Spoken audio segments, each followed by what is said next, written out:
So I think where we were at the end of last time was something like this.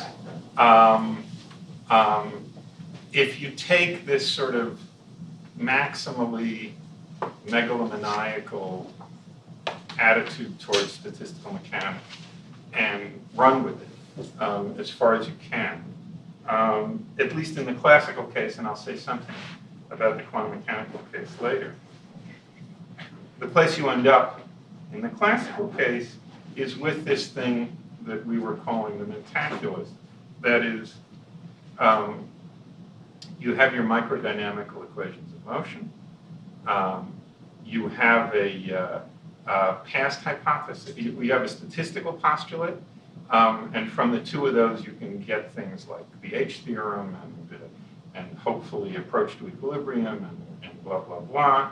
And in order to cure the pathologies toward the past, you impose this, this past hypothesis boundary condition. Once the three of those are in place, whether you like it or not, if it's taken realistically, as we were talking about, you've got a determinate probability assignment to every formulable proposition about the history of the world, or alternately, you've got a relatively determinate probability assignment if what you take, if what you do at the beginning is not impose the strictly uniform probability distribution, like Wayne was pointing out, but consider a set of sufficiently smooth probability distributions and think of your theory as being committed to all and only those claims on which each member of that set agrees. Insofar as macroscopic stuff is concerned, or at least conditional probabilities about evolution of macroscopic stuff, that's going to give you a pretty similar outcome. I'll talk just for convenience as if we've settled on one probability distribution in most of what I'm about to say, but I don't think anything of what I'm going to say hinges on the difference between adopting specifically the uniform probability distribution or adopting this set of initial probability distributions.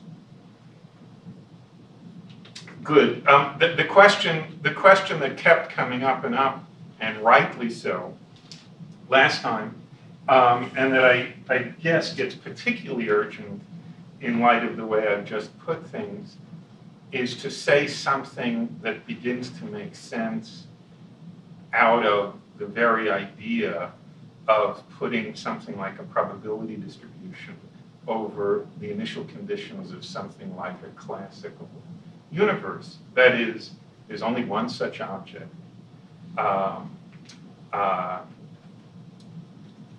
Nobody's playing a game here of doubting that that object has a single perfectly determinate microscopic initial condition corresponding to a single point in phase space. So a number of people asked, and as I say, rightly so, what the hell could we even be talking about in talking about something like an objective probability distribution, a law-like objective probability distribution over the possible initial, over the initial conditions of the universe. So this will require backing up. To tell you about the picture I have in mind will require backing up a couple of steps and talking a little bit about the broader question. I don't want to spend too long on this, but it's certainly a relevant question. I don't want to, you know, I don't want to jump over it.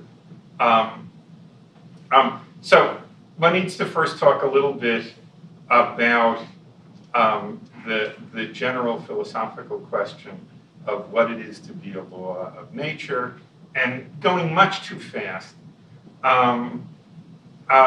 There are, and going, I mean, I want to go fast because I've got a lot of other stuff to say, but it's also an invitation to interrupt me.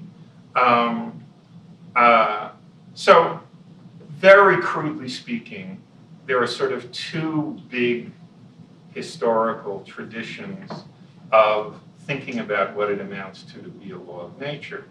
A sort of tradition, a tradition of governance, okay, an image of governance, an image of what it is to be a law that has to do with the thought that the laws are somehow the sovereigns of the world, that laws are things distinct from the particular facts, other facts over and above the particular facts about what happens in the world, that somehow constrains certain features of what actually happens in the, among the particulars to have the form that they do. No doubt this way of thinking of law, first of all, is the very natural way pre-philosophical reflection. It's what one comes out of a physics, it's the image I think that one comes out of a physics education with, and so on and so forth. It's something that leans in one way or another on various analogies with civil law, with divine law, so on and so forth. Anyway, there's no need to disparage its parentage.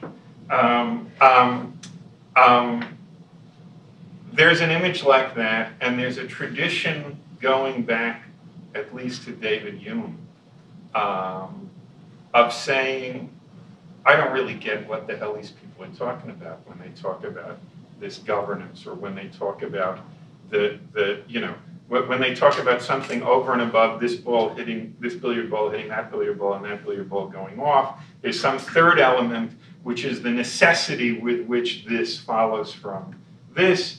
And Hume is sort of famous for saying incredibly eloquently, gee, I just don't get that. And I look at these two billiard balls doing this as hard as I can, and I never see this third element, and I don't really understand what the hell these people are talking about.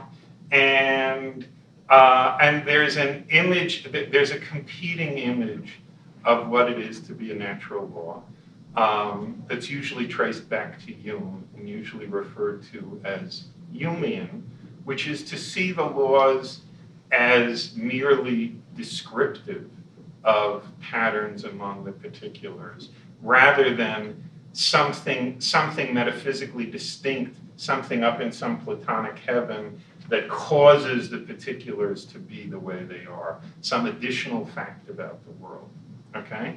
So, very crudely speaking, all this will hook up with this question in a few minutes, don't worry, about probability distributions over initial conditions.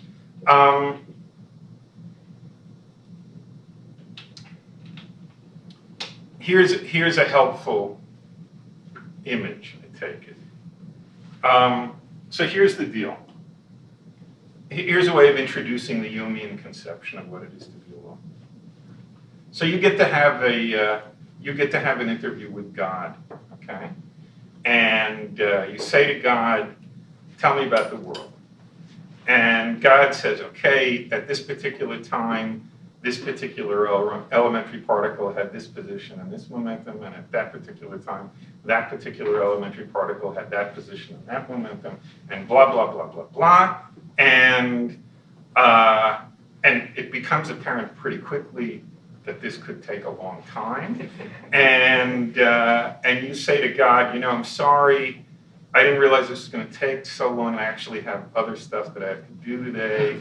And I wonder if there's a way to speed this up a little bit. And God says, what do you want? You asked me to tell you about the world. I'm telling you about the world. You say, you're right. I'm sorry. I asked the wrong question. I guess here's the question I'd like answered. Tell me as much as you can about the way the world is, subject to the constraint that what you tell me would fit on a t-shirt, okay, or something like that, okay?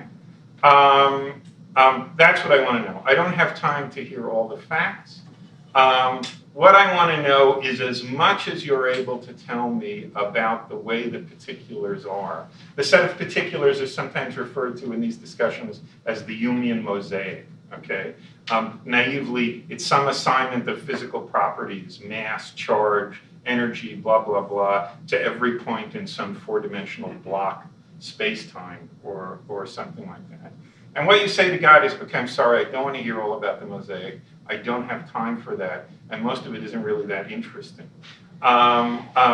what I would like to hear from you is what you can tell me about the way the world is, the most you can tell me about the way the world is concisely, okay? The most you can tell me about the way the world is, subject, say, to the constraint that what you're going to tell me could be printed on a t-shirt or something of that sort.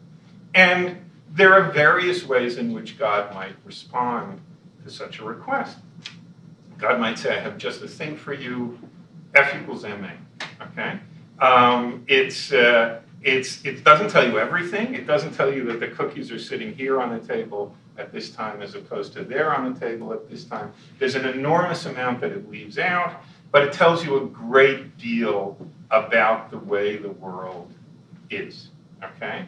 That is, what I can tell you is that in each and every instance throughout the history of the world, when a particle of mass m is subject to such and such a force, its acceleration will be such and such, okay?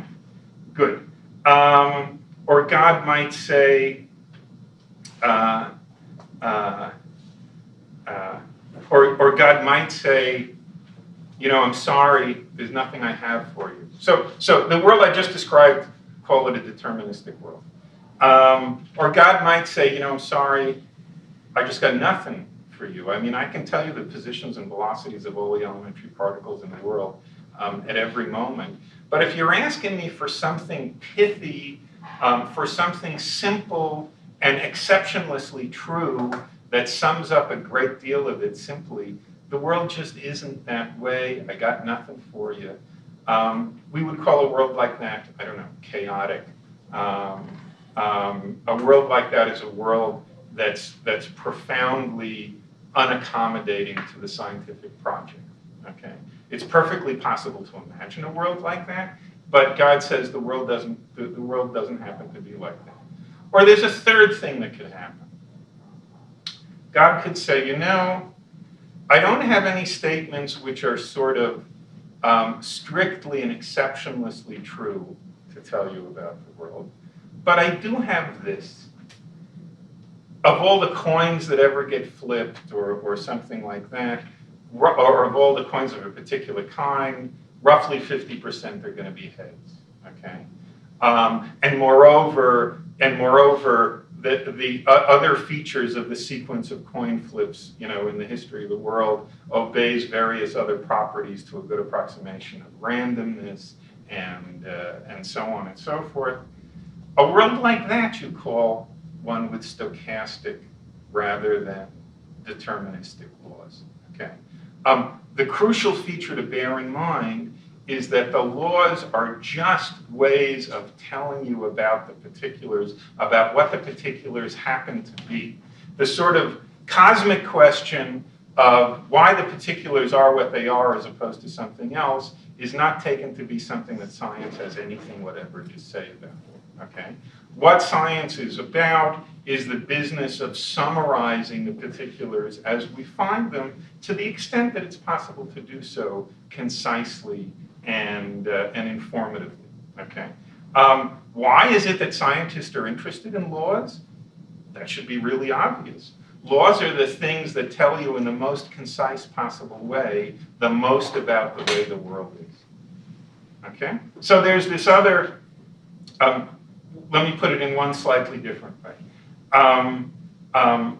There's another way of raising the same question we've been talking about for the past few minutes is to ask what it is that distinguishes those propositions about the world which are merely true, okay, from those other propositions which, in addition to being true, have a special status that not all merely true propositions have, that is the status of being lawful, okay, of being law-like. The governance image of laws is one that says the distinction between those two kinds of propositions is a deep metaphysical distinction, okay? It's a distinction between those propositions that merely happen to be true and those propositions that are true in virtue of following from the laws, which are some additional facts about how the world is over and above the facts about how the particulars are, okay? A Humean, an anti-governance position is going to be that there is no metaphysical difference at all between those two kinds of propositions. Okay, it's just that it's useful and interesting and important to distinguish those propositions, those merely true propositions, which get to be on the T-shirt, okay, from those that don't. Okay, getting to be on the T-shirt is not a metaphysical distinction. It's just the distinction of playing a role in what people like David Lewis call the best system. Okay, that is that set of propositions which jointly maximizes concision or simplicity and informativeness about the way the world is. Everybody clear on this?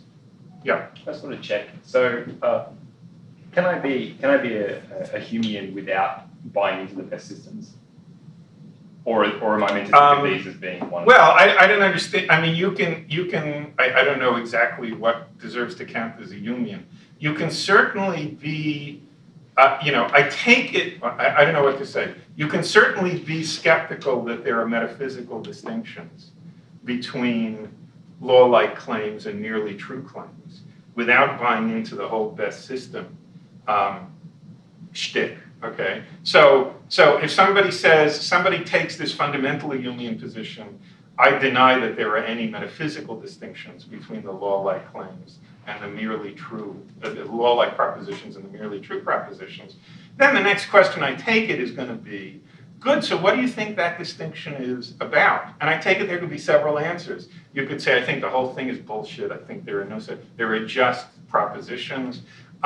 Somebody, an advocate of the best systems account wants to say, no, it isn't that people were crazy to distinguish between law-like propositions and merely true propositions. There is an important distinction.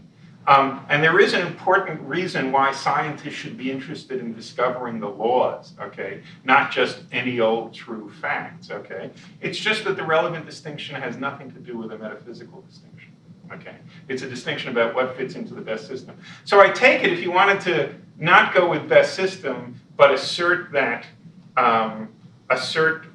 there isn't any interesting metaphysical distinction between law-like propositions and merely true propositions, then somebody it would be appropriate for somebody to ask, so what do you think that distinction is about? Just nothing, or so the best system shtick is a way of saying what that distinction is about while denying that it's anything like a metaphysical distinction. Okay. Good. Anyway, on a Humean view, it's a feature of most people who hold a governance view. Frankly, I don't see why this logically follows from the governance position, but it's a true sociological fact about adherents of the governance view that they tend to think that all laws need to be dynamical. All genuine laws of nature, all genuine fundamental laws of nature need to be dynamical laws. I think, and I'm going a little bit beyond here, the pure minimal governance view, but I think that what people hold the governance view often have in the back of their heads is that laws are something like mechanisms of production, okay? Laws are the things that laws are the mechanisms that produce the future out of the past, okay? Or something like that. If you have an image like that in your head, it's going to make sense. It's going to follow that genuine fundamental laws have to be dynamical ones. If you're not like that, if you're Humean, if you're a best systems kind of have a best systems kind of view, there isn't going to be any tight connection like that between the idea of law-likeness and the idea of being dynamical. It's whatever gets on the T-shirt, and things get on the T-shirt by being part of that system which is which maximizes the appropriately weighted combination of simplicity and informativeness. Okay, and that's all. So, first of all,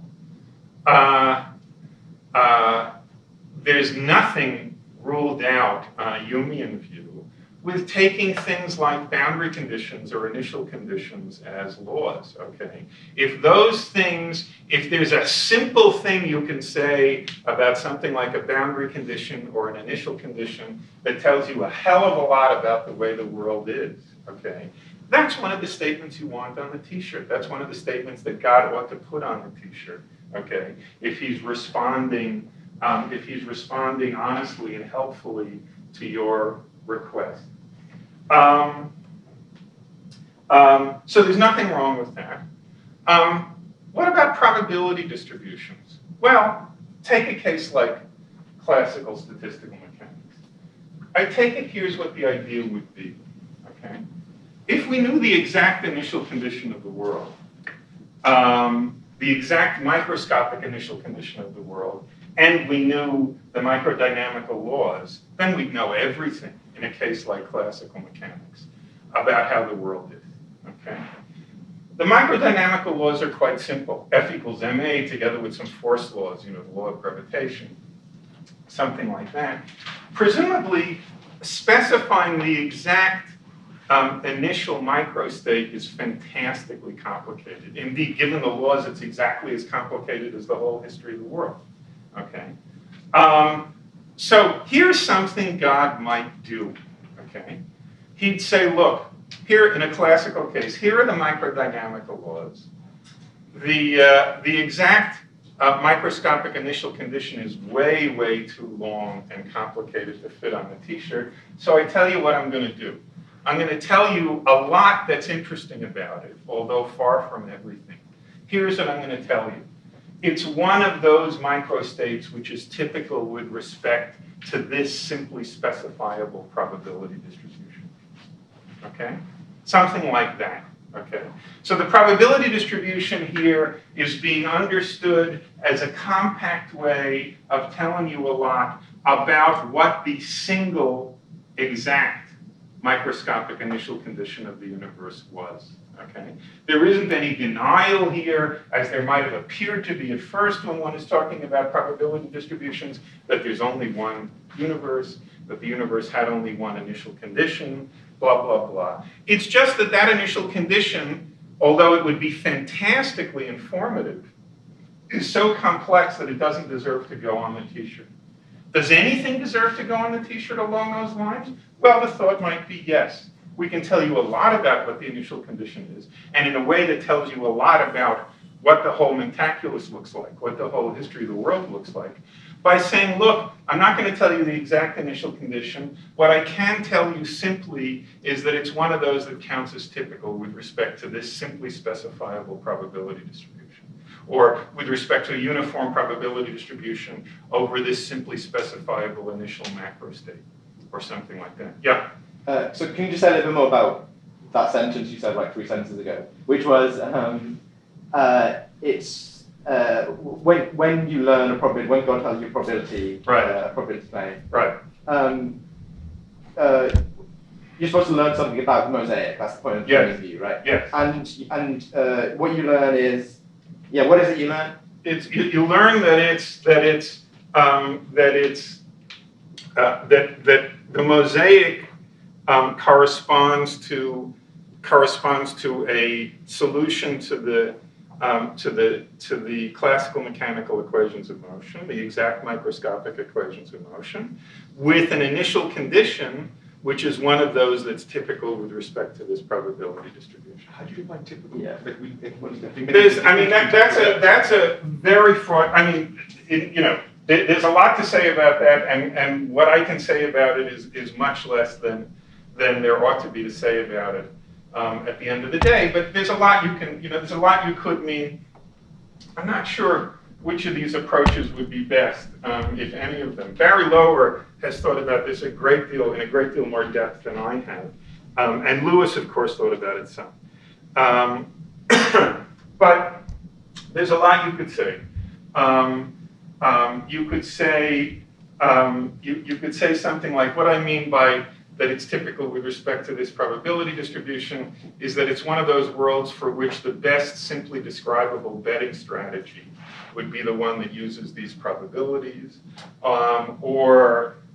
Or you could say it's one of those worlds that has a lot of the less than complete properties, like frequencies of this kind, relative frequencies of this kind of an event rather than that kind of an event, which are given high probabilities by this probability distribution, and so on and so forth. But then why is the word typical? Why can't God just say, pretend that the microstate is drawn from this probability distribution? Yeah. Well, I don't know what you mean by drawn. You mean that it's one of those whose probability isn't zero? You want more information than that. We're using the probabilities that are assigned to you, so you should. No. So what you mean? It depends what you mean by drawn. If you mean drawn with the probabilities, yes. I don't think it's different. I don't think it's different. So I don't think it's different. But like that makes it sound a bit like God's giving you advice about what inferences you should make, and a bit less about God's telling you stuff about the mosaic. No, it's. I do think that it might be right, although I haven't thought this through to the end. It might be right that the simplest way to express what it is you're being told about the mosaic is in terms of the kinds of expectations one would develop in terms, having been given a probability distribution like that. But this is ending up being a claim. Say it again. Obviously, like subjective expectations you should develop. Yeah. It can't be objective. No. In terms of the principle. So it's like, yeah, okay. Okay. That it's one. But this is all in the end in the service of finding a concise way of telling you what the mosaic is. Right.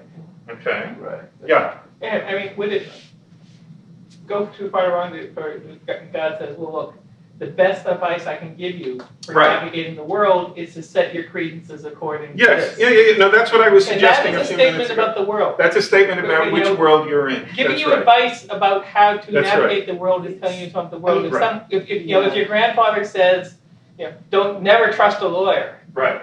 Your grandfather is Yeah. intending to tell you something Exactly. about the world. It is a statement about the world. It's not quite a statement about the mosaic in the traditional sense. It's not quite. I don't know what you mean. It's not quite a statement about.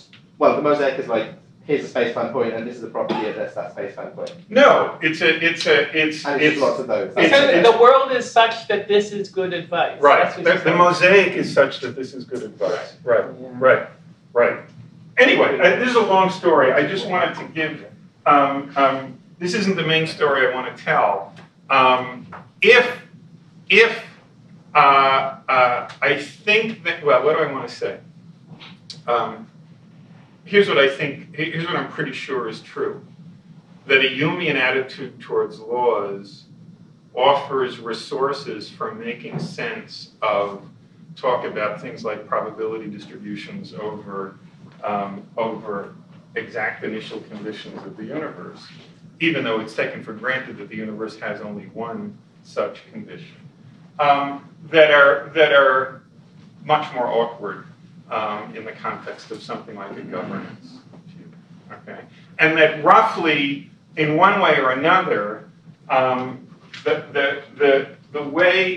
appropriate way to understand a claim like this is the objectively true and law-like probability distribution over the initial state of the universe is just like you understand that in exactly the same way that you understand statements like this is the objectively true and law-like set of stochastic dynamical equations of motion or anything like that.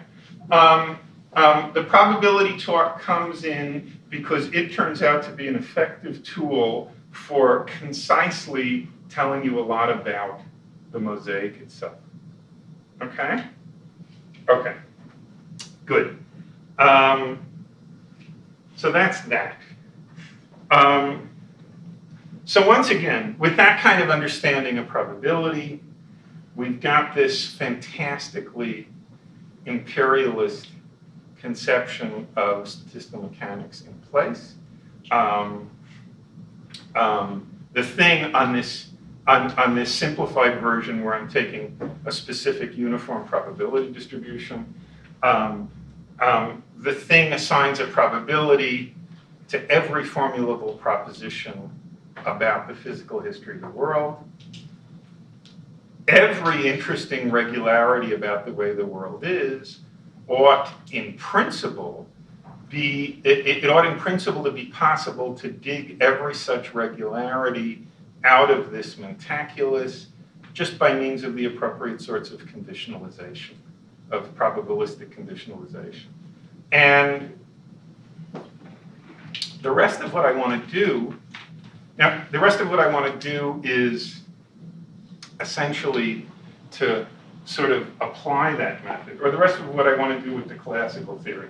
And then I hope I'll have a little time to talk about the quantum mechanical case, is to dig some interesting implications out of the mentaculus in that sort of way. In particular, a lot of the motivation, at least on the parts of some investigators, for the development of statistical mechanics had to do with had to do with figuring out what to make of this very obvious tension, which a lot of us here have mentioned, between the time reversal symmetry of the microdynamical laws and the manifest time reversal asymmetry on all sorts of levels of our sort of macroscopic everyday experience of the world. The one of those asymmetries that's been focused on both historically and here much more than the others is the thermodynamic temporal asymmetry, where I'm using dynamic there in the real sense, not in the bad sense that it was originally used in calling it thermodynamics. That is in the macroscopic dynamical evolutions of thermal systems, processes of equilibration, so on and so forth. It's clear that there are, what are at least on the face of it, other very pronounced temporal asymmetries in our everyday macroscopic experience of the world, besides these straightforwardly thermodynamic ones. And I want to focus on two very obvious ones.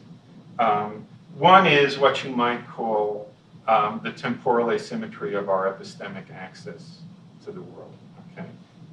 Crudely speaking, we have a very, very different sort of epistemic access to the past than we do to the future. There's a temptation to say we know more about the past than we do about the future or something like that. Those statements, while no doubt there's a lot of truth to them, are maybe not so useful because they're not so easy to make precise. But it's really, really clear that the kinds of things we can know about, that we can often know about the past, there are all sorts of things that we can often know about the past that we can't know about the future, that it would be considered evidence of magic for somebody to know about the future. And the methods whereby we put ourselves in possession of knowledge about the past are radically different than the methods whereby we put ourselves in possession of knowledge about the future. And given the perfect time reversal symmetry of the fundamental equations of motion, there is a tension on this level, just as there is a tension on the thermodynamic level. And all sorts of questions have been floating around for a long time about whether these two asymmetries are connected, about whether the ways we have of dealing with the thermodynamic asymmetry are going to shed light on the asymmetry of epistemic access, and if so, exactly how, so on and so forth. The second asymmetry I want to focus on, or I guess the third, and one that's in a way even more interesting, is, and this is a little harder even to state, is whatever it is that we're gesturing at when, in ordinary language, we say things like, by acting now, I can affect the future, but not the past, okay? There's a way of, so call that the causal asymmetry, or the asymmetry of influence, or the asymmetry of intervention, or something like that.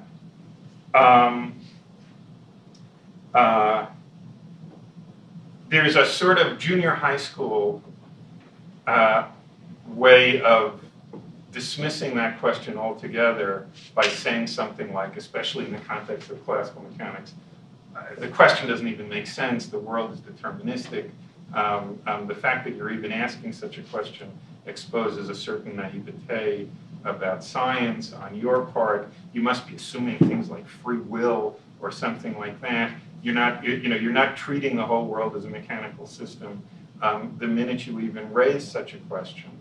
That seems wrong. That is, it does seem right, and this is completely independent of the question of whether the dynamics of the world is deterministic, that, for example, the way we evaluate counterfactuals, okay, is profoundly time reversal asymmetry, okay?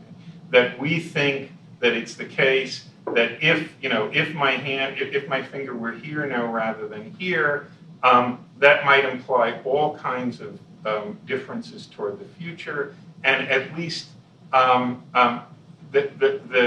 past-future structure there is profoundly time asymmetric. Okay, it seems to me that when somebody says, by acting now I can affect the future but not the past, they are, however crudely, putting their finger on a very real fact about the physical structure of the world, and it's interesting to try to get a clearer grip on what that fact is and on what might explain it. Okay.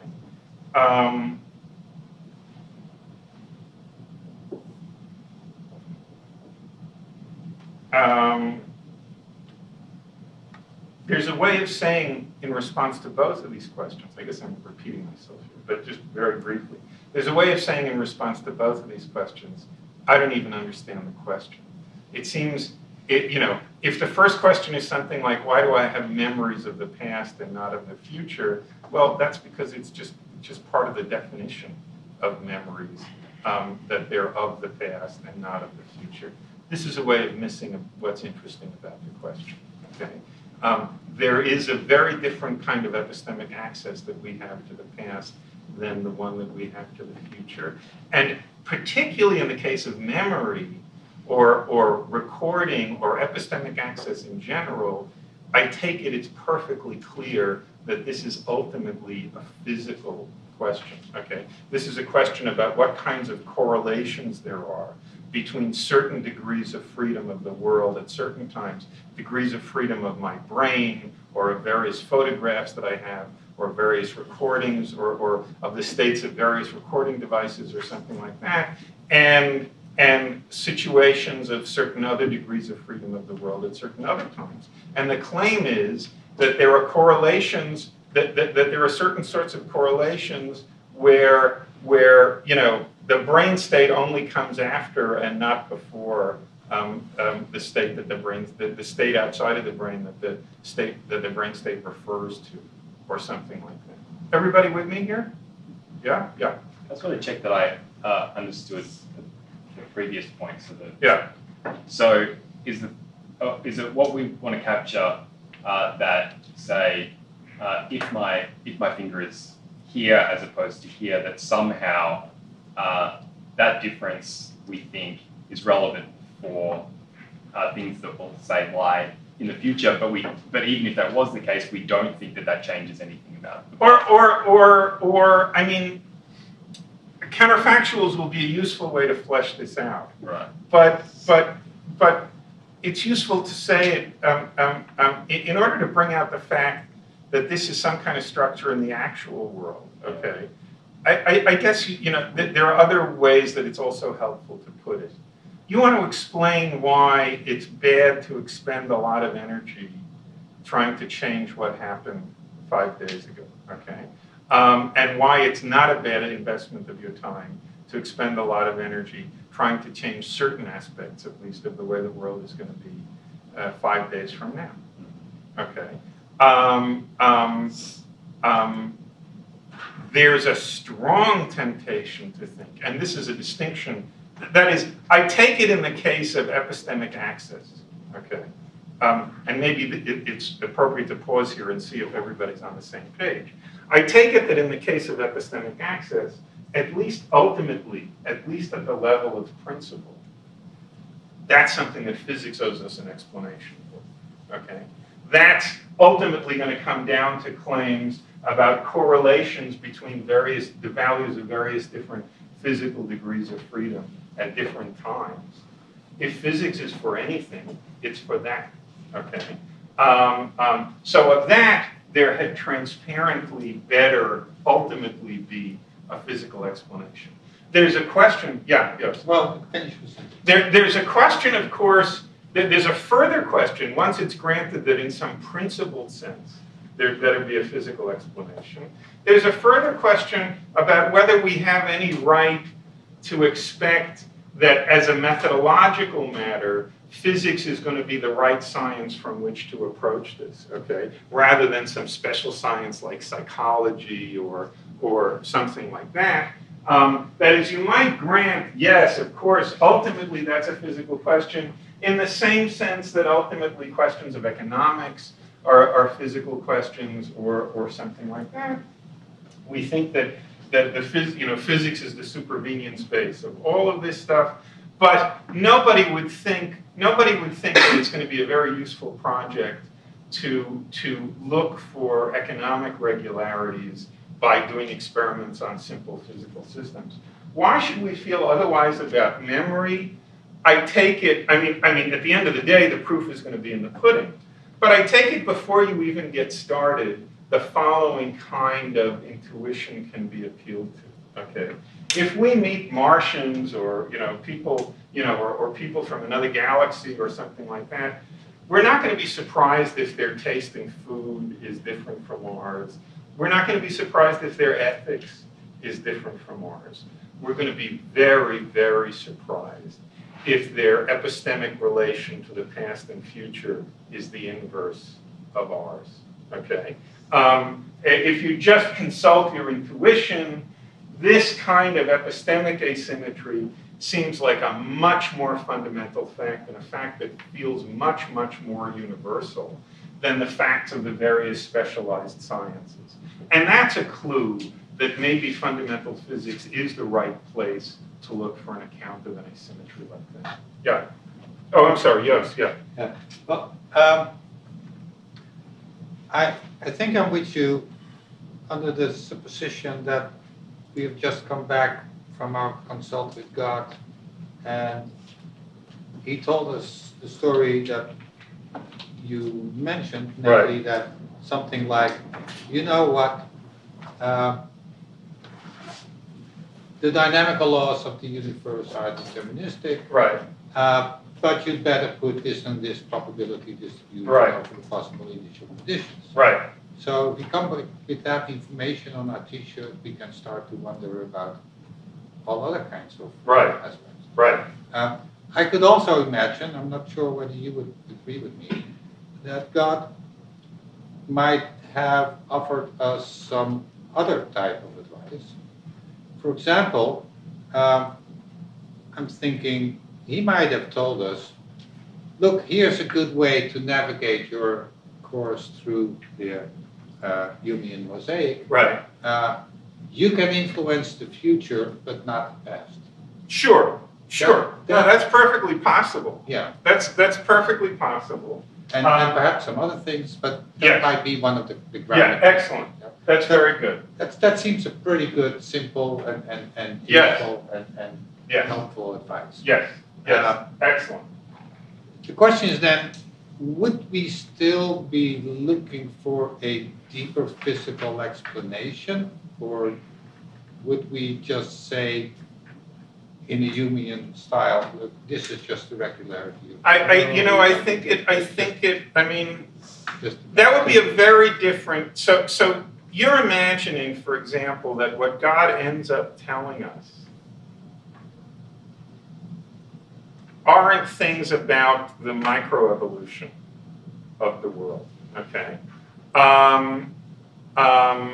So that one imagines a world in which, unlike in ours, okay, maybe there just aren't any simple things to say about the micro condition of the world, okay? In the world we were imagining, the world you were imagining just now, there turn out to be simple things to say about the micro condition of the world, okay? And since we believe, that is, the simple things are F equals MA, okay? And this probability distribution over micro conditions, okay? Yes, I can imagine that there might be worlds. I mean, it's not a trivial project to imagine that. But I guess I can imagine that there might be worlds in which. So here's a couple of questions on the way to your question. Do we still take it to be the case that there's some micro vocabulary on which which is a supervenience base for everything else? I'm not imagining any changes in the world as it happens to be. Oh, but if you're not imagining changes in the world as it happens to be, then that would be the wrong thing for God to tell us. Oh. Because that leaves a lot. Yeah, so if you're actually imagining our world, okay. Yeah. I see. I didn't understand that. If you're actually imagining the same mosaic, our mosaic, yes, then I take it the whole thrust of the history of science is that would be the wrong thing for God to tell us. There are much more informative, much simpler things to say about the way the world is than you should behave such and such, okay? That tells you things about how you should behave. It doesn't tell you anything about what's going on in other galaxies or stuff like that. No, we take it to be the case that it's a feature of our world that there are much better choices than that for what ought to go on the t-shirt. I'm not so sure about that. And I certainly could rephrase my my report about God's advice in such a way that it would apply to other galaxies. But I'm just thinking. Well, here's the question. Let me start. Right. I'm just thinking. Telling about the microdynamical laws of the world is not quite as simple as just saying F is N times A.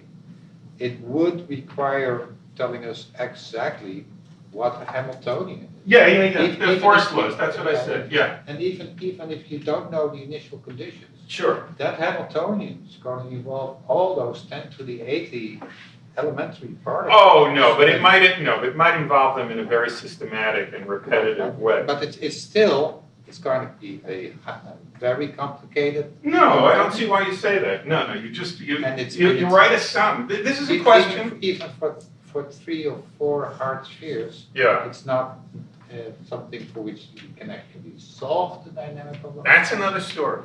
So it's not like if God gives you the dynamical equations, right? He's actually giving you something. It's not necessarily the case that He's giving you something very informative, something. No. So there is. This is an excellent question.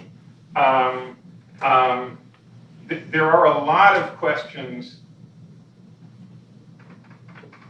Maybe I should back up a little further. I didn't intend to get stuck in Humeanism for so long, but of course that's been the story of every speaker here about one thing or another. So let's talk about this a bit more.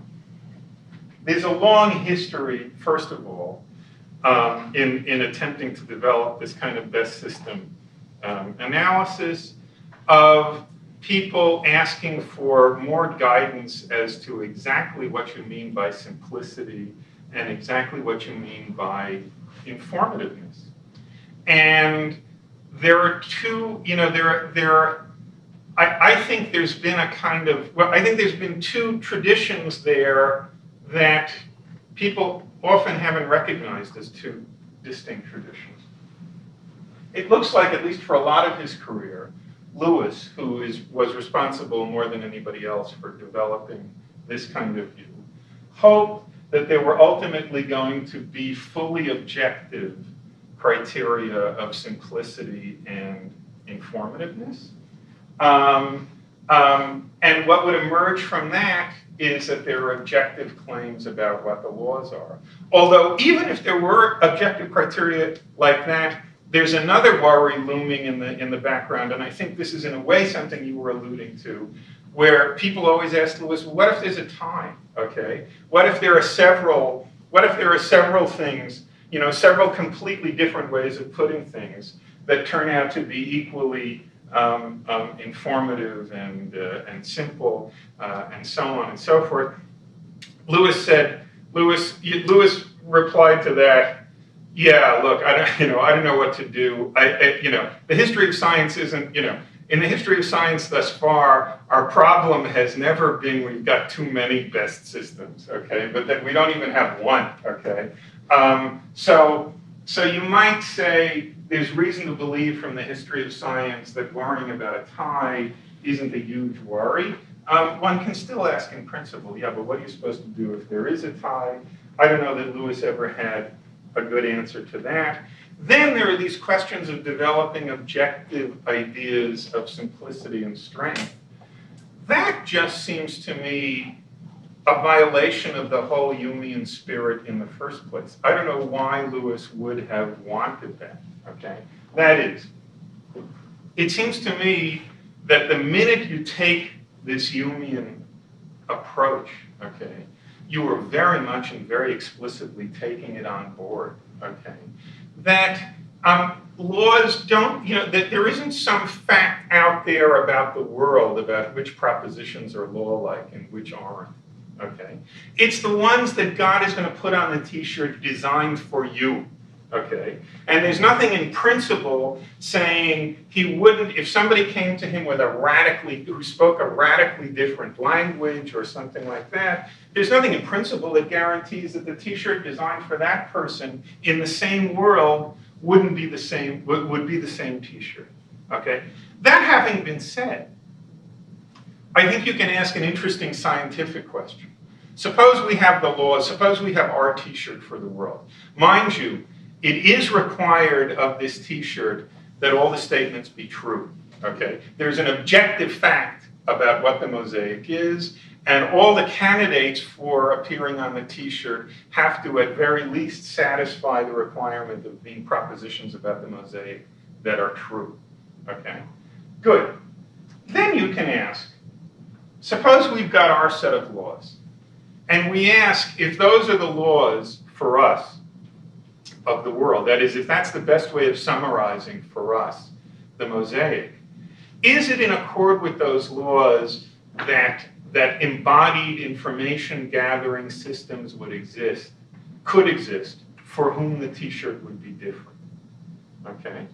And it seems to me that you might be able to make an argument that the answer to that is no, okay? So that even though it isn't built into the logic of the Humean point of view, that everybody gets the same t-shirt, it might turn out to be a scientific fact that every possible physically embodied system is going to get the same t-shirt. For example, you could ask, are there reasons to believe that the language of position, for example, of spatial position, is going to turn out to be important to any possible creature's science in the universe? It seems to me you can make a very good argument that the answer is yes.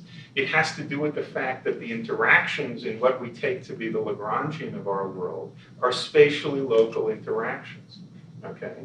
Those are going to be terribly important in any conceivable scientific language, okay, that's getting a handle on the structure of the mosaic. So we're wandering off here. I don't even remember in what sense this was intended as an answer to your question. I remember in what sense it was intended as an answer.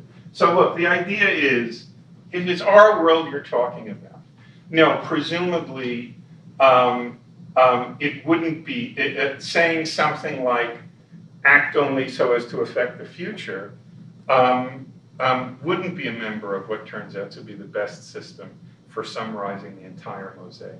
Okay, the microdynamical laws summarize a lot more than that, and the hope is that you're going to be able to get that statement from those laws. Okay. Good. Okay. So. Those laws plus some statistical possibilities. The laws alone. No. I don't mean what I mean by the microdynamical laws is the whole calculus. Okay. And you're going to be able to get these other claims about what I can affect and what I can't affect by conditionalizing on them in calculus. Okay, so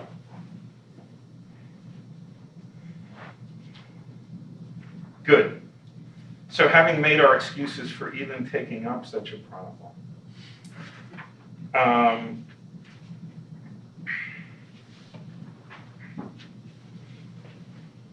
let's begin with the easier one of these. These two questions I'm going to end up claiming are very closely linked to one another. That is the epistemic question and the question of intervention, or the direction of causation, or something like that. Let's start with the one that I argued was a little easier and more natural, the question of epistemic access. So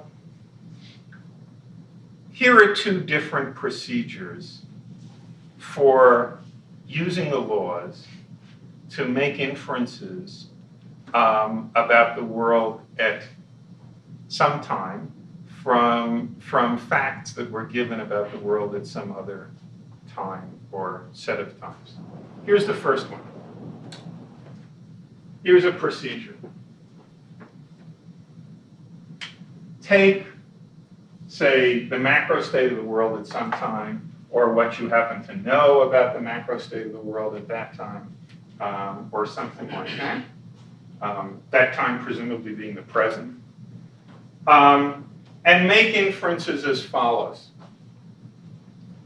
Put a uniform probability distribution over all of the possible microstates of the world compatible with whatever it is you know about it now. Okay? That is the standard statistical mechanical procedure. And then evolve those probability distributions forward and backward by means of the microscopic equations of motion. Everybody with me?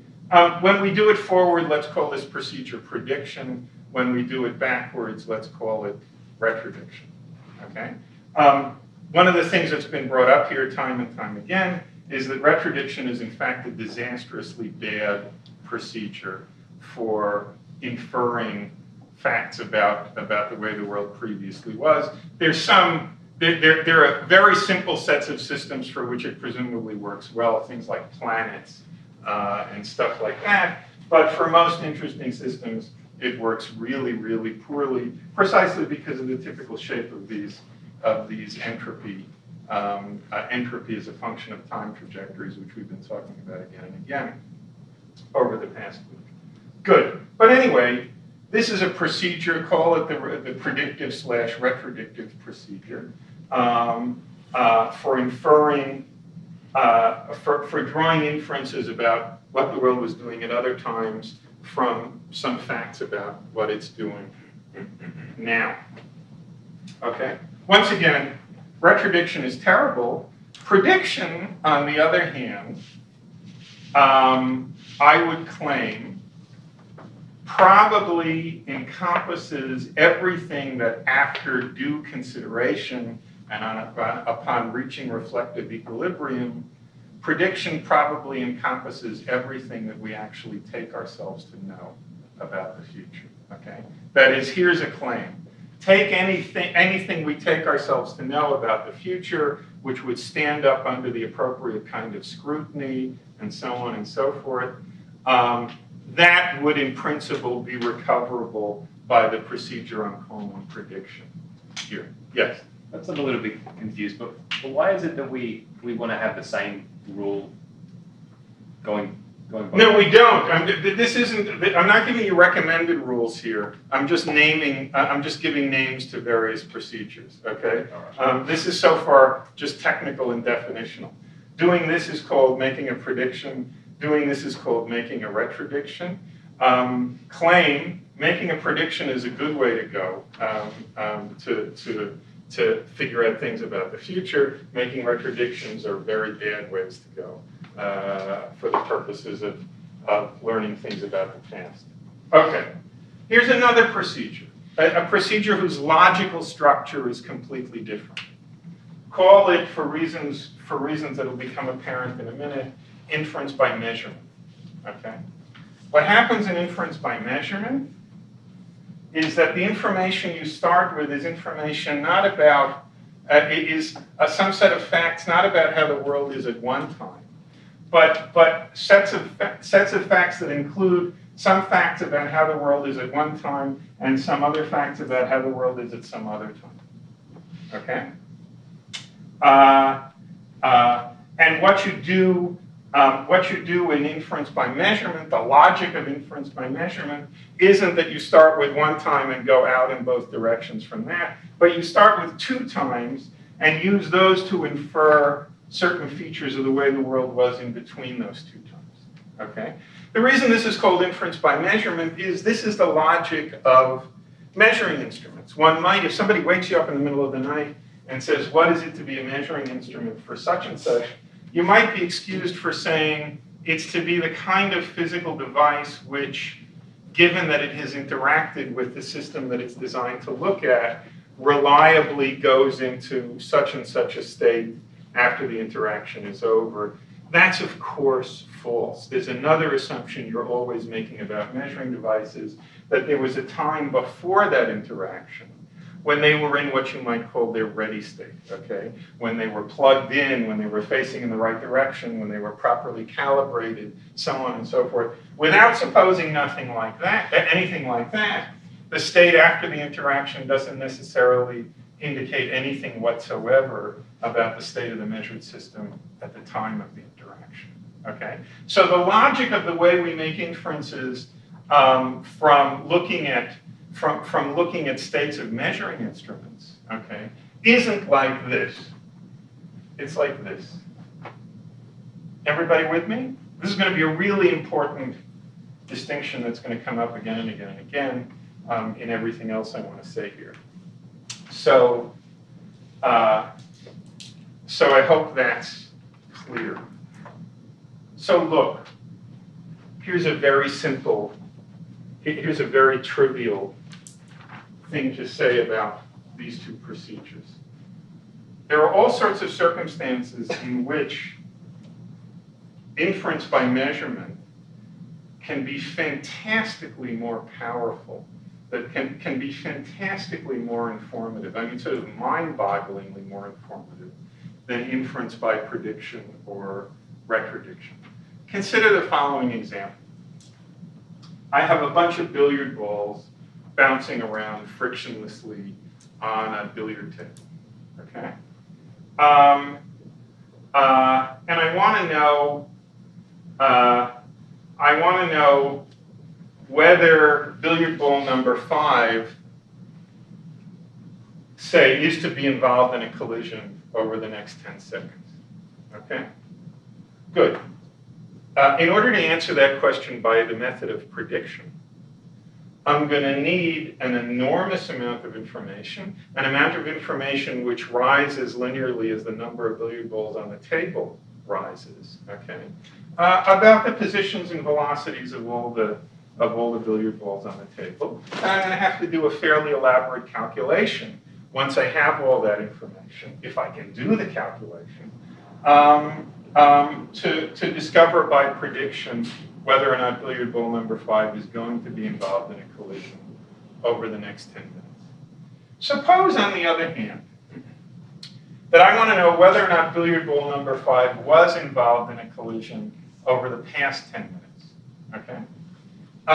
And suppose I'm given the information that 20 minutes ago, billiard ball number 5 was moving, okay? It's going to follow, in a case like that, just from the observation that billiard ball number 5 is now at rest, say, that billiard ball number 5 was involved in at least one collision over the past 10 minutes, okay? I can infer the fact that I only need this one bit of information about billiard ball number 5 now, given this simple piece of information about its past, is completely independent of the number of billiard balls on the table, everything like that, okay? There's this calculation, which is going to be very complicated in the predictive case, and the complicatedness of which is going to, the complicatedness of the calculation is going to go up exponentially as the number of billiard balls rises. the complicatedness of just the initial conditions is going to go up linearly with n as the number of billiard balls rises, okay?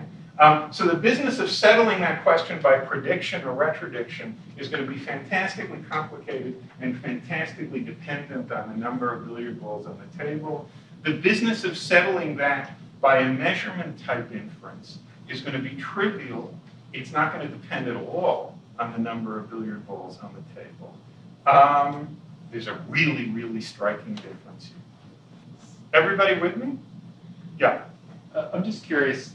So I think I understand this distinction between, well, look, you actually need to know a lot, Right. In this case, but you don't need to know a lot here. Right. I'm curious, though, as to whether this is a feature of, say, what it is that you're interested in. So Right. I take it in the other case, though, there's a whole bunch of stuff I can now know. Absolutely It's just that right. it's not the answer to the question. Right. But it's the same. I take it that the opposite is not true. Well, let's see. You can certainly imagine. So, for example, in the extremely simple case I've just given, all you're going to be able to tell is in the event that billiard ball number 5 was moving 10 minutes ago and it isn't moving now, you're going to be able to say that it was involved in at least one collision. Okay, you can't say how many. There's all kinds of things you can't say. But of course, there are pretty simple refinements on an example like this that are going to pump the amount of information you get in a very simple way up. Okay. For example, suppose that billiard ball number 5 only has interactions with certain billiard balls on the table. Or you know that its interactions with them are time dependent. They get switched on and off at a certain point or something like that. These might be very simple facts about billiard ball number 5 itself, okay? Or you have this kind of information about more than one ball, okay? You're going to be able to jack this up without too much trouble to cases where you get more and more and more and more information about what's going on in the middle. Although, you're absolutely right, and this is a really important distinction. Here, in order basically to get any information, you need fairly global information, okay? That's not the way things work at all here, okay? And that's indeed the secret of why this can be so much more powerful vis-a-vis answering specific questions. Yeah? If you're given the information the ball is at rest now, and, Yeah. and that it will be moving in 10 minutes, Yes. that's not to infer closure in the next 10 minutes. Right? Yeah, There's sure, nothing absolutely. asymmetric about No, it. there's nothing time asymmetric about this. Absolutely not. Right. I should have. I'm sorry. I'm sorry. I presented it in a way as if there was a time asymmetry. I'm not sure you did. I just wanted to Yes, you're clarify absolutely correct. Yes, there's nothing time asymmetric so far. Absolutely nothing time asymmetric. Okay. Good. Hold on 1 second. Just I usually want to say this.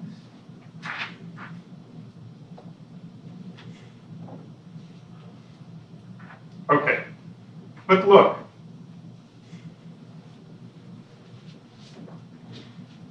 the minute you start talking about inference by measurement, okay, an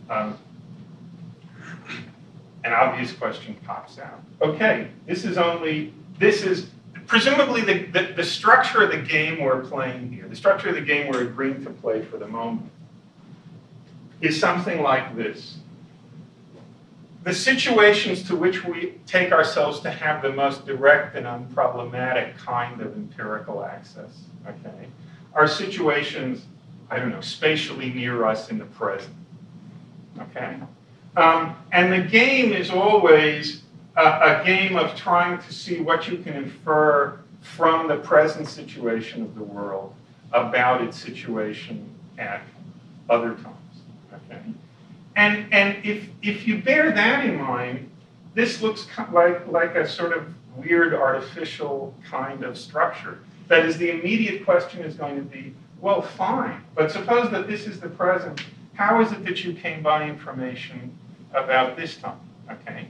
And the answer is presumably in typical cases going to be, oh, I came by this information because I had information about some earlier time and now, okay? So I've got evidence in the world now that, as it were, my billiard ball measuring instrument started out in a ready state here, Why do I think that? Because I believe that there was some other instrument that was in a ready state here. This is my memory of preparing the billiard ball in that way, or something like that, okay? But of course, the same kind of questions are going to arise about this, and the same kind of questions are going to arise about this, and you're headed straight for a regress here. Unless it's the case that for other reasons, you think there's some very general and law-like claim that you're entitled to make about the situation of the world at some other time.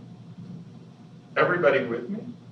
And of course the idea is, oh, but there is, okay? There's one we needed for statistical mechanics, okay? The past hypothesis, okay? Just say what the regress was again. Yeah, the regress was this. Somebody says, how do you know there's a collision here? Okay, and you say, oh, because I see billiard ball number 5 is stationary now. Okay, guy says that's not enough to imply that there was a collision. You say, oh yeah, but I happen to know that billiard ball number 5 was moving 5 minutes ago. Okay, guy says, how do you know that? Okay. That the rules of the game are that's not one of the pieces of information that you're entitled to directly, okay? That must have been the result of some kind of inference itself, okay? What kind of inference was it the result of? No, but it's not a measurement though, is the earlier, it's just an inference. No, wait, I don't understand. How do you know? This structure here is called inference by measurement. Okay. Okay. And are you learning that other piece of information in the past, that initial setup? Are you learning it by measurement, by retrodiction? No, so yeah. I couldn't be learning it by retrodiction. Okay. So it's learning by measurement. So I must be learning it by measurement too. Right. So then the drawing needs to have little guys. Yeah. So it's because I know something further about a more remotely past time in the world, such that there's a certain thing I can look at here, such that given I know that billiard ball number 5 was moving 10 minutes ago. An earlier setup statement and, Right. and the still later read off that pairs it. Doesn't have to be still later. The read-offs can both be now. Okay. But it has to be still earlier preparation. How do I know about that? I'm going to have to go still earlier. Question: Is there an imaginable way to put an end to this regress? Proposed answer: yes, there is. The past hypothesis. Okay. The past hypothesis seems, on the face of it, fit to play a role here as it were, to paraphrase Saddam Hussein, the mother of all ready states. Okay. But I'm a little worried about this. Yeah. Okay, so someone says, how did you know? Someone says, how do you know about that earlier ready state? You mean this one? Yeah. Right. Yeah. And I say, well. Think of typical cases. Right. I remember setting up the measuring instrument. Right. I remember setting up the measurement. Or Molly hands me a photograph of that. Exactly. Right. Now, how do I know? Now, I will only take that to be record if I think that first the camera was in a ready state. Correct. Or your brain was in a ready state. Correct. But say, do I have to have a record of that camera having been in a ready state? Well, I might say, well, no, that's not how cameras work. You don't get things that look like photographs unless they're in ready states in the first place. Oh, but that's not true. I didn't understand. But that's just not true. I mean, first of all, how do I get something that looks like a photograph? Out of the camera, I get something that looks like a photograph of a bunch of billiard balls. Yeah. How does that come about unless? I don't understand. Do I need further evidence that the camera was in a ready state before it started? Why? Sure. You need to know that that cameras don't come with already developed film inside them, or negatives with emulsion painted on them, and so on and so forth. Sure, you need to know that. Yeah. How do you know that? Because you know still further things about the ways in which cameras are typically produced, and so on and so forth. I agree with everything you said. I don't think anything is. I don't think any of it. I mean, if you want to know, for example, how else the picture could have gotten there, we've been telling stories about that for a couple of days already. Right. Okay? There's a much more statistically plausible way, given prediction retrodiction, that picture could have gotten there.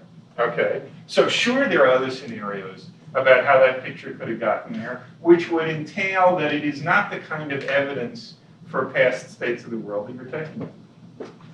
I guess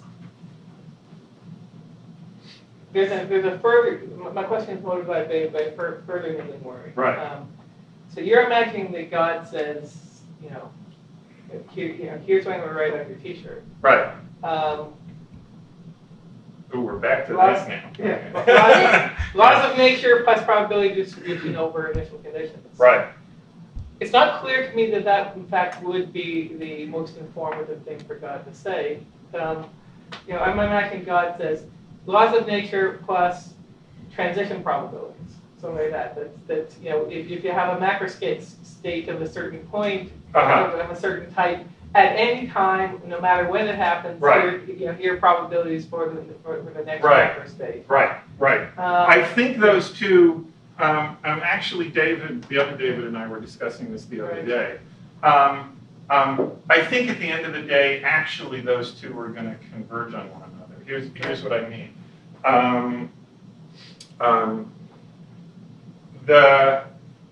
So suppose you say, and this is another remark of Feynman's, I think, in the character of physical law.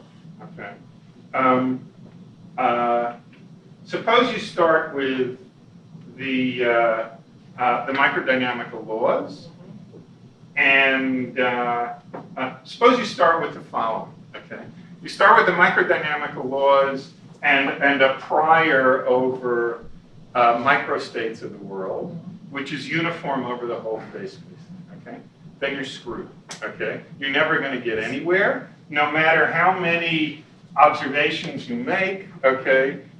It's going to remain overwhelmingly likely that the history of the entropy of the universe looks like this, and none of the pieces of evidence you have for the way the world was in the past are going to do you any good at all. Okay. Suppose, on the other hand, this is just Bayesian conditionalization, right? Suppose, as Feynman says, on the other hand, that you do that you posit what you might call positing a maximally weak past hypothesis. Okay. You don't posit some particular claim about what the initial state of the world is. You say, I want in my priors to give slightly higher weight. I think the way Feynman puts it is, I want in my priors to give slightly higher weight to initial conditions of the world that are describable in less than 10,000 words of English, or something like that, okay, that are fairly simple, okay? Then Feynman says, the more experiments you make here and conditionalize Bayesianly on those, okay, the more, here's an example which Feynman mentions. I'm getting a little off topic here, but what the hell. Suppose you find, so you're digging around in your backyard, or you're digging around in your European backyard, okay, and you find a boot with an N embroidered on it of the kind that Napoleon favored. Okay. Now you ask yourself, suppose I dig around a little more, what's the probability that I'll find another similar boot designed for the other foot? Okay. Good. Well, you could go about that in two ways. Way one. It's zero. Well, very small. No, it's zero because it's only a fairly recent innovation that shoes are designed to be left and right. Oh, I'm sorry. They were for the 18th century. I take back the you get a stuff. pair of shoes. I take back the stuff wear about them, the and other they foot. become left and right. It's a very weird sort of thing. I take it. You guys are really I tough. should have kept it to myself. I'm sorry. I take it back. Gloves. Gloves will work. Gloves, right? Good. We'll do gloves, but I don't think it's being for the other one is particularly crucial. What's the probability that you're going to find another boot like that if you dig around some more? Okay. Well, suppose your priors on the microstate of the world are the ones that are uniform over the entire phase space. Then, and what you do is just conditionalize on stuff that you know as you come to learn it. Okay. then the probability of finding another boot is very, very small. That is, it's overwhelmingly likely that this boot arose as a fluctuation. Okay? Good. Suppose, on the other hand, that you have a past hypothesis. Then the probability of finding another boot gets high, okay, if things work out as everybody hopes.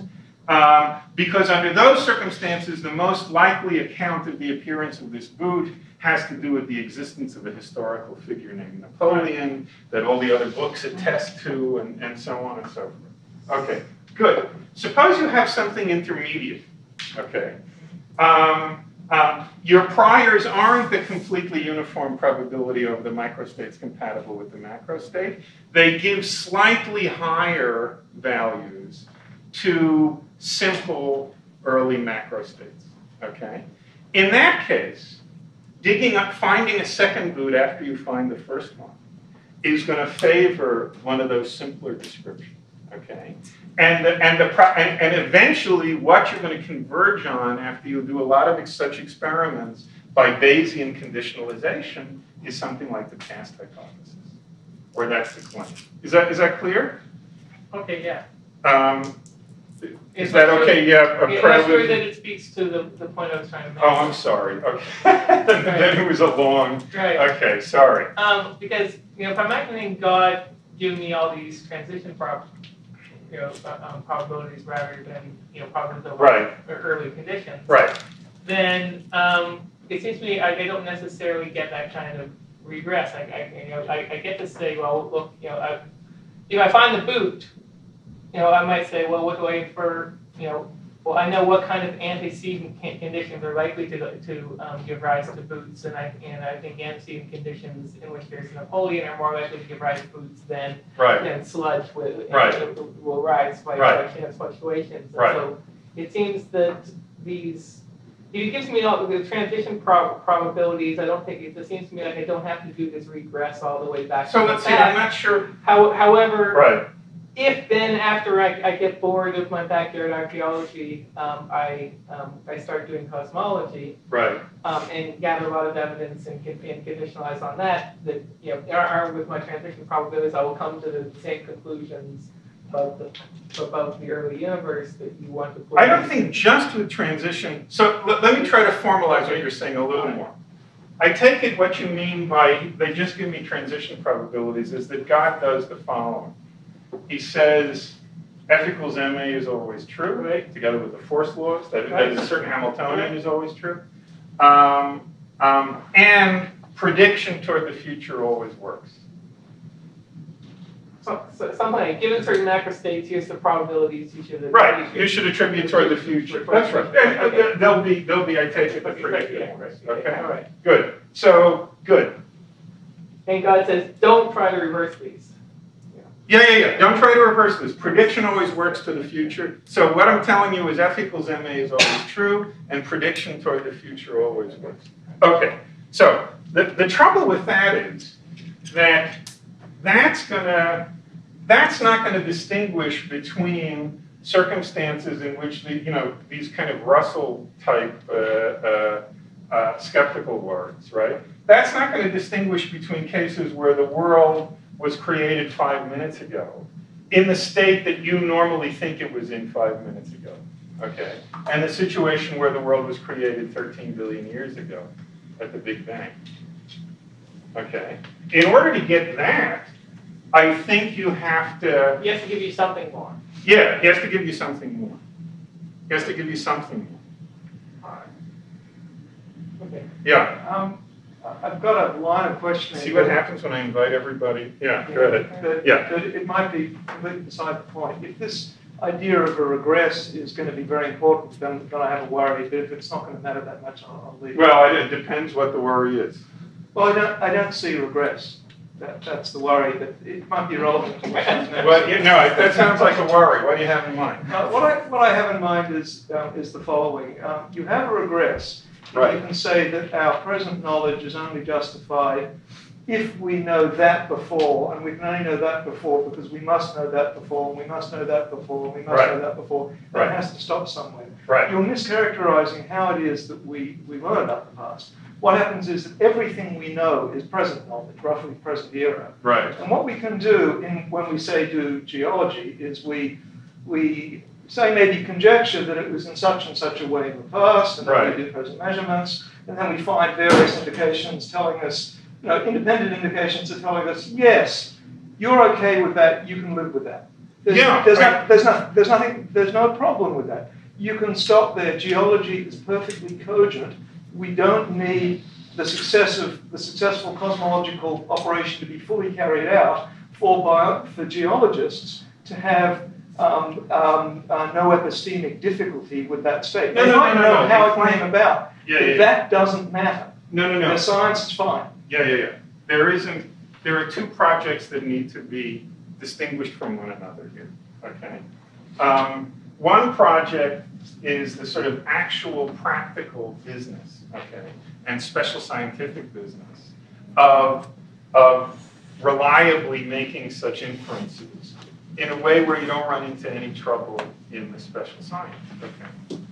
That's not the project we're engaged in here. Okay. There's a different project of asking yourself what kind of global fundamental picture of the whole world, okay, would be capable of accounting in a fundamental way for the reliability, for the general reliability of these sorts of procedures. Okay. Of course, some people, to my astonishment, when I first started writing about this stuff about 10 years ago in a book I wrote, lots of people wrote papers and said, you seem to be saying that in drawing the kinds of inferences we do from a photograph, we're consciously making calculations that start at the past hypothesis or something like that. Of course not, okay? Presumably one's epistemic procedure is you wake up in the world, you open your eyes, you tend, unless there are reasons not to trust what you see. That gets bigger and bigger and more robust as your science expands and as your experience expands and so on and so forth. And if everything works out, at the end of the day, you get a comprehensive fundamental science of the world which explains, among other things, why that procedure worked as well as it did. Okay? And it's the second project we're engaged in here, not the first one. Where's the regress in that? Where's the regress? Because as a matter of fact, okay, if I infer from footprints in the ground that there were dinosaurs, okay, that's not true. That's not true that's not a good inference in the absence of a claim that the mud was first formed flat and in such a way that if a dinosaur stepped on it, you'd get an impression like that. If the initial condition of the mud had this footprint in it, okay, then the existence of the footprint is not good evidence of there being a dinosaur there. Do we ever actually consciously go through such a calculation in our heads? Of course not. Hold on one second. There are all kinds of aspects of this, of the inferences that are licensed by the mentaculus, okay, that just get hardwired into you, like I said, from when we were fish, okay, by natural selection and so on and so forth. And they're expanded on much more by biographical experience and by scientific expansion and so on and so forth. But does it in a logical sense to make the inference that this footprint indicates the presence of a dinosaur? Does it in a logical sense depend on certain claims about how the mud was when it was first formed? Of course it does. Of course it does. Now, I think you distinguished two projects. You agreed that there was not a problem at first. You described the second, but to get the problem, you had to recreate the first. No, there wasn't a problem. The paleontologist there wasn't a problem. The paleontologist can know that the footprints are good evidence, right, for their having been dinosaurs, without the need for a full reconstruction of cosmology. The way they actually do it is they get multiple cases, they get overdetermination, and they become convinced. There's no such thing as logical overdetermination. However it came about, at this early time, this Yeah. was the state that was there. They don't need to give a story about what happened earlier on. That's the epistemic issue. Now there's a separate issue, and Yeah. that is there is a history of the world, and Right. there must have been an antecedent set of facts, and facts antecedent to that. Which made it the case that and footprint. that is just a chain that goes back to the past. Right. But there is no problem in that. A regress normally says, look, you're heading for trouble. Right. But just having a sequence of facts that go back into the past is not itself a problem. No. If That's not the issue. you're setting it up as an epistemic problem because you're getting us to think that we need to know the first fact, as it were, in order to be able to do epistemology, and we don't. No, you need to know exactly as you said. You need to know facts as far back, or maybe a tiny bit farther back at any given moment, than the ones that you're actually interested in reasoning about. Okay, but at the end of the day, okay, you want a cohesive, comprehensive story of the world. Okay, which entails all of these things. Why that footprint is indicative of a dinosaur, why my memory is indicative of what I had for breakfast this morning. All of this stuff needs to be tied together. Or the aspiration is, if you have a sufficiently comprehensive fundamental theory, it is going to tie all these things together. Here's a claim, okay? The past hypothesis, plus the statistical postulate, plus the microscopic equations of motion, is going to suffice to tie all those together. Okay, that's the claim. But there might be other ones. There might be other ways. Yeah, I mean, as we've said a number of as well. So the idea is, okay, if this is right, okay, inferences of the measurement type only occur toward the past, okay? Because all of them are ultimately rooted in the truth of the past hypothesis. And the fact that we find for thermodynamics the necessity to make a past hypothesis but no analogous future one, okay, means that inferences of this measurement type only occur toward the past. There's a kind of epistemic access. There's a logic of inference that's available to us toward the past, if this is true, that just isn't available to us toward the future. Okay, and the claim is that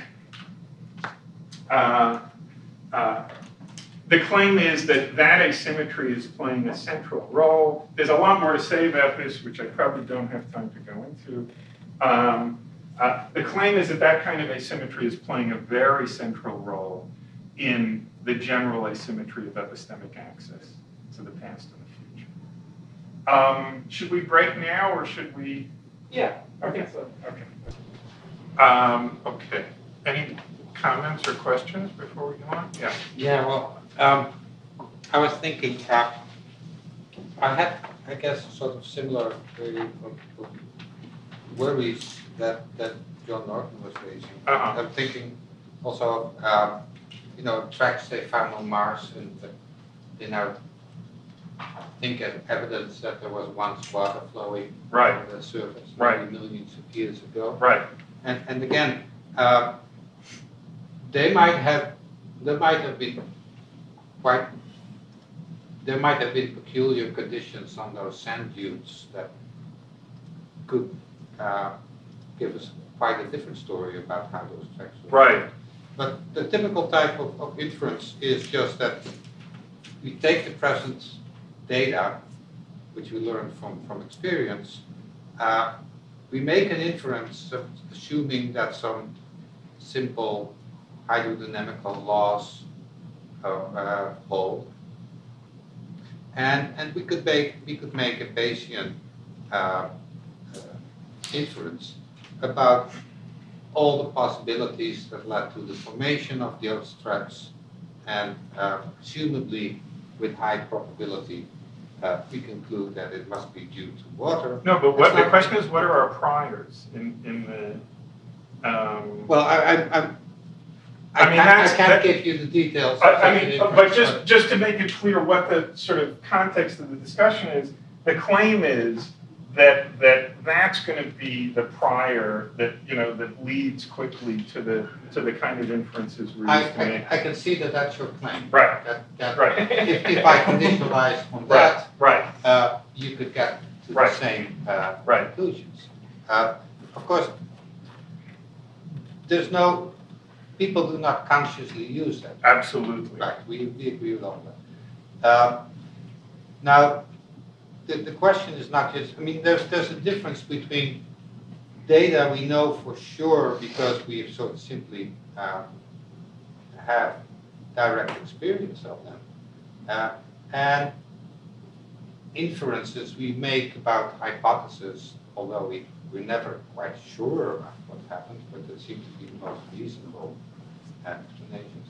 Now, really my problem is that if I think about what information we have about the conditions of the Big Bang, it seems that it's not like we've got knowledge about the mother of all initial conditions. Right. But rather we make an inference about on roughly the very same type. You see, we have pictures of the the background radiation. We've got other types of knowledge about the present state of the universe, Right. the Right. distribution of helium and Right. hydrogen, and so on and so forth. We take all of that and we make an inference backwards using the same type of argument, assuming that simple laws continue to hold. And then we can come up with a hypothesis about there being a Big Bang. Yeah, But it's not something we know for no, sure. I agree with all, I think I said on Wednesday, look, one should think about the past hypothesis, it seems to me, as the sort of intersection, if there is one, okay? And if there isn't, then this whole program doesn't work out. The intersection between two distinct research programs, okay? A theoretical one and an observational one, okay? Theoretical research program. Identify some initial state of the world, okay? Such that if you were to conditionalize all your probabilities on that, okay, given the microdynamical equations of motion, it would reproduce our usual structure of inference. Our world would turn out to be typical with respect to worlds evolving out of that, blah, blah, blah. Second research program, observational cosmology, okay, using the usual structure of inference. If the kind of program I'm describing here works out, those two had better intersect here, okay? If they don't, something is terribly wrong with everything I'm saying. Right. So I agree with you about how we make inferences. There are two separate projects here. There's a theoretical project. Imagine some conjecture, okay, such that if you were to conditionalize everything on that, it would reproduce for you our usual structure of inference. It will get you our world is typical, blah, blah, blah. Then do your cosmology. If those two coincide, you feel good, you feel like you know where you are and you know what you're doing. Okay? If they don't, something's wrong. I will feel happy too if they intersect. But it would seem to me that on the observational route, Right. we have used our normal Absolutely right. structures Yes. to get at the particular conditions about the Big Bang. And then conditionalize on those things, we cover the normal scientific inference procedures. Yes. You But close the have circle. we now justified or explained why those normal scientific inference? No. I mean, all you want at the cosmic level, I take it, at the fundamental level, you don't justify your fundamental laws or anything. Fundamental laws are where explanations start, okay? They're not candidates for explanation themselves. What you want at the level of the fundamental laws is for everything to hang together properly. Of course. No, but I was asking about our scientific inferences, about whether they're We definitely, once again, you just think about much simpler cases. You open your eyes, you find yourself in the world. Unless there are compelling reasons not to, you adopt a policy of if you seem to see a chair there, there's a chair there, okay? And you go on from there, okay? Is this the right thing to do? Absolutely, okay? Is this behavior, given your circumstances, justified proper scientific method? Absolutely, okay? Does that mean that you don't aspire at the end of inquiry, okay, to some deeper way of making it clear why this procedure worked as well as it did? Of course it doesn't mean you don't aspire to that. Sure you aspire to that. That's all it's going. So there's no attack, there's no claim that geologists or paleontologists don't have a legitimate claim to knowledge, okay? No. And there's no claim that I don't have a legitimate claim to knowledge when I open my eyes and see a chair. Of course I do, okay? But there's a larger question which, if you really end up with a comprehensive scientific account of the world, you want this account to produce explanations of basically everything. Among the things you want it to explain are the reliability of these procedures, whose reliability you were justifiably taking for granted. I wasn't accusing you of any of the things that you were. Okay, sorry.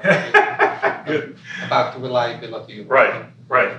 It just, so I take your project to be about the explanation of why it is that a certain type of scientific inferential procedures work. Right. Okay. Among other things. Yeah. Right. Okay. But now He hasn't given us the argument for that yet, so I think. No. Yeah. But I see a danger. I'm not saying this is a Good. fundamental flaw. Good. I'm just seeing. I need to be polite. Good. And that is that we need, apparently from the observational level, Right. our current scientific inferential procedures, with their time asymmetry built into it, to make a conjecture about what the conditions at the time of the Big Bang were. Correct. Then, using that conjecture or hypothesis, Right. we conditionalize in the theoretical description forward, Yes. and hopefully we will get the same scientific Right. inferential procedures back. Right. Question: have we now understood better or even explained why these scientific inferential procedures work? Well, it seems to me that we have already presupposed that Yeah. they worked on the observational level. No, but that's. Isn't that going to be? So I don't understand why you were saying that everything I was saying just now. That you weren't accusing me of the things that I thought you were accusing me of. I agree that it's. I mean, the circularity that you're pointing to here is, of course, correct. Okay. Okay. What we want. This isn't. Maybe I've been using the word, and in that case, I shouldn't have been. This isn't a justificatory project.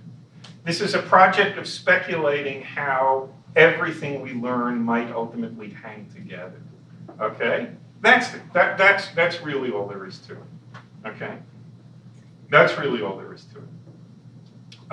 And the sort of epistemic circularity you're describing is absolutely right. I mean, circularity doesn't mean it's self-justifying or something. That project could go wrong. That project could go off the rails. Okay? Assuming it doesn't go off the rails, you're hoping it's going to result in a picture which shows you how all these things hang together. Okay? All these things fit together with one another. That's all. That's all. Okay. That's very illuminating.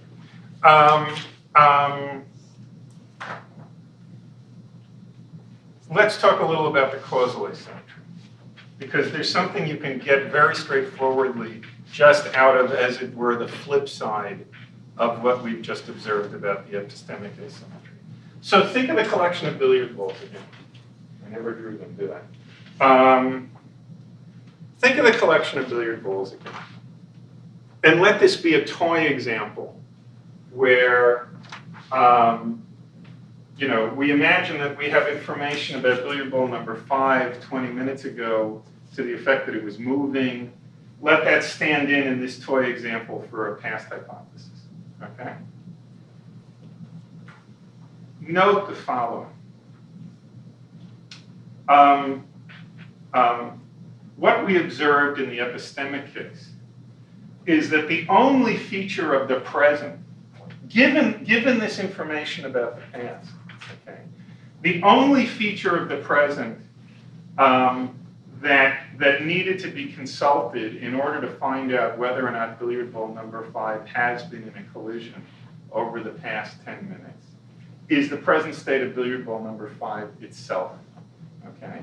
That was the only piece of information that was, as it were, inferentially relevant, okay, to the question of whether billiard ball number 5 was involved in a collision over the past 10 minutes, okay? Whereas, because there's no analogous future hypothesis in this toy example, what I need to do in order to ascertain whether billiard ball number 5 will be in a collision over the next 10 minutes involves a detailed survey of the positions and velocities of every billiard ball on the table. Everybody with me here? Think about the sort of causal or counterfactual flip side of that, just very simply. One needs to flesh this out by saying a great deal about what kind of algorithm for the evaluation of counterfactuals one has in mind, blah, blah, blah, blah, blah. I don't want to go into all that here. Just very, very crudely, think about the causal or counterfactual flip side of that statement.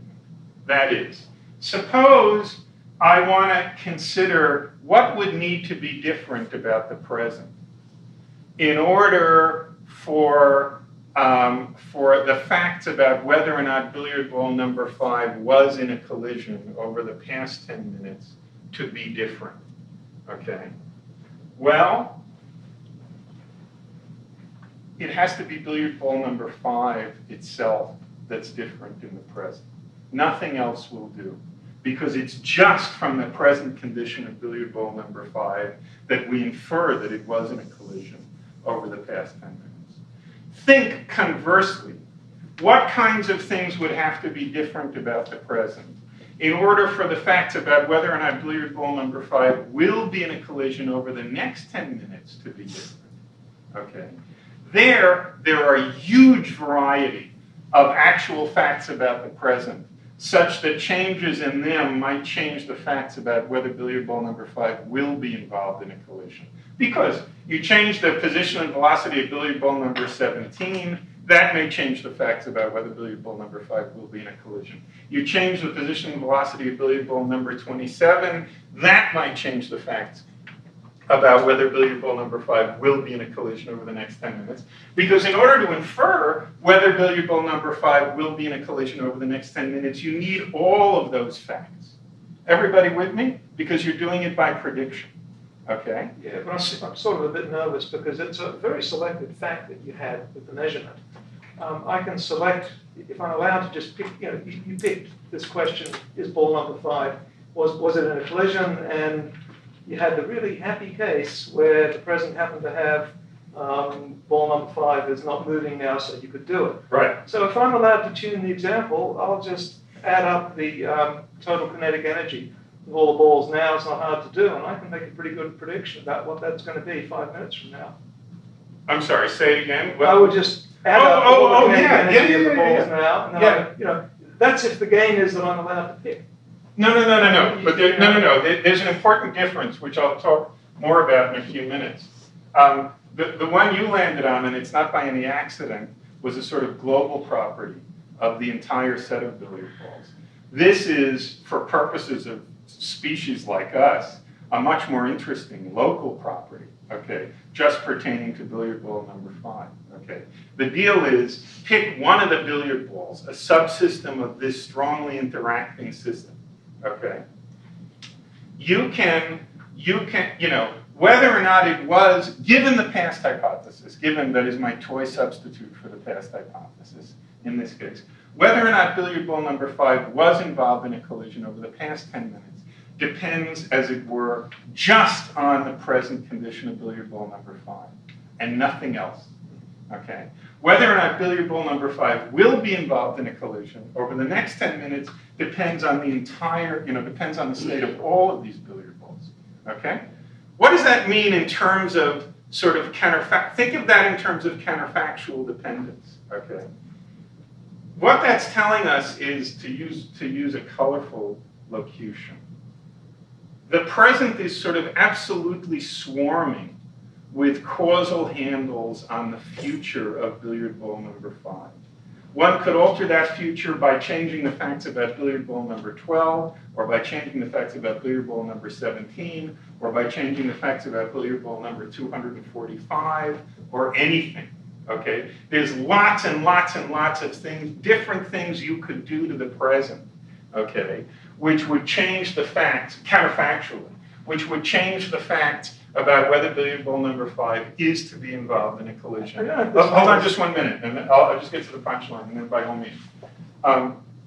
Whereas if you ask, what about the present needs to be different? So there are a whole swarm of things about the present such that if they were different, the facts about whether billiard ball number 5 will be in a collision over the next 10 minutes would be different.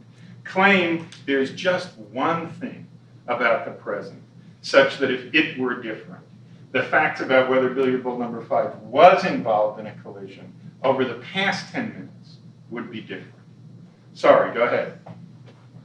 No, I don't want to pursue it because I want to hear how this argument goes. Okay, so look. This seemed to be a big point. Just say it again, something about fact Yeah, counting. this is a big point. Just say the fact counting claim. Okay, again, right, so because here's I the think it's fact important. counting claim, okay? And this is just, like I said, the flip side of the epistemic claim. Here's the fact counting claim. Whoops. How many features of the present are there such that if they were different, okay, the facts about whether or not billiard ball number 5 will be involved in a collision over the next 10 minutes would be different?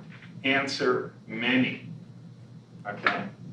Question, how many facts about the present are there such that if they were different, the facts about whether or not billiard ball number 5 was involved in a collision over the past 10 minutes would be different, given the past hypothesis? Answer, few. Okay? Now, Very the worry is that that's a highly contrived example. I mean, Why it's highly contrived. Assume there's no friction here. You've got 20 billiard balls bouncing around. It's a measure 0 case that ball number 5 is at rest. No, but I don't see. No. You can enrich this. Generally, you won't be able to run that. No. Case. Hang on a minute.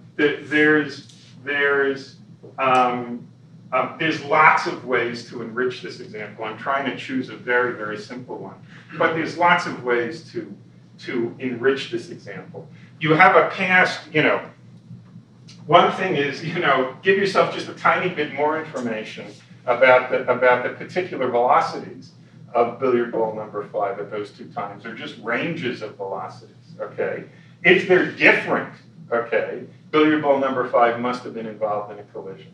And like I said before, by making this example a little richer, by making the past hypothesis about maybe a couple of balls, not just billiard ball number 5, by making the interactions between the balls a little bit more selective, you can enrich this a lot, okay? Of course, I'm committed to claims, that in relevant senses, I haven't chosen such a special example. That's a long story, not one I want to pretend to have completed in my head. But, well, let me say it neutrally. It's definitely correct to say that that the viability of this as a program for explaining these asymmetries depends on this choice not being special in the way you're worried about. I agree with that. I like the way you changed it just now to say, we know what 5, the velocity of the ball 5 a while ago. Right. And we know it now. It actually has to be the speed that changes because it's bouncing off the cushion. Right, Yeah. sure. I agree. Maybe it's an infinite table, or but sure. Yeah, that works better. Absolutely right. Good. So here's the deal. Suppose that it's the case, okay? So now you have to tell, there's a lot of stories you have to tell here. Each of them requires much longer than I'm giving it, so I apologize. But suppose you want to use this observation to tell some story about the kinds of things that localized physical systems like us could accomplish, okay, or could control or something. Yeah. So just to check, I'm Sure. totally clear on the logic there. So it's very explicitly the case that the sort of counterfactual asymmetry between past and future is being pulled out of the asymmetry from about a second ago. Yes. You mean the epistemic asymmetry? Yeah. Yes. I mean, All right, that's one way. I mean, I'm going to show you other ways to get at it, but that's what's going on now for sure. okay, so just want to check. So is it? But we think this is the asymmetry between. So there's kind of two stories I might tell about how that's pulling out is being done.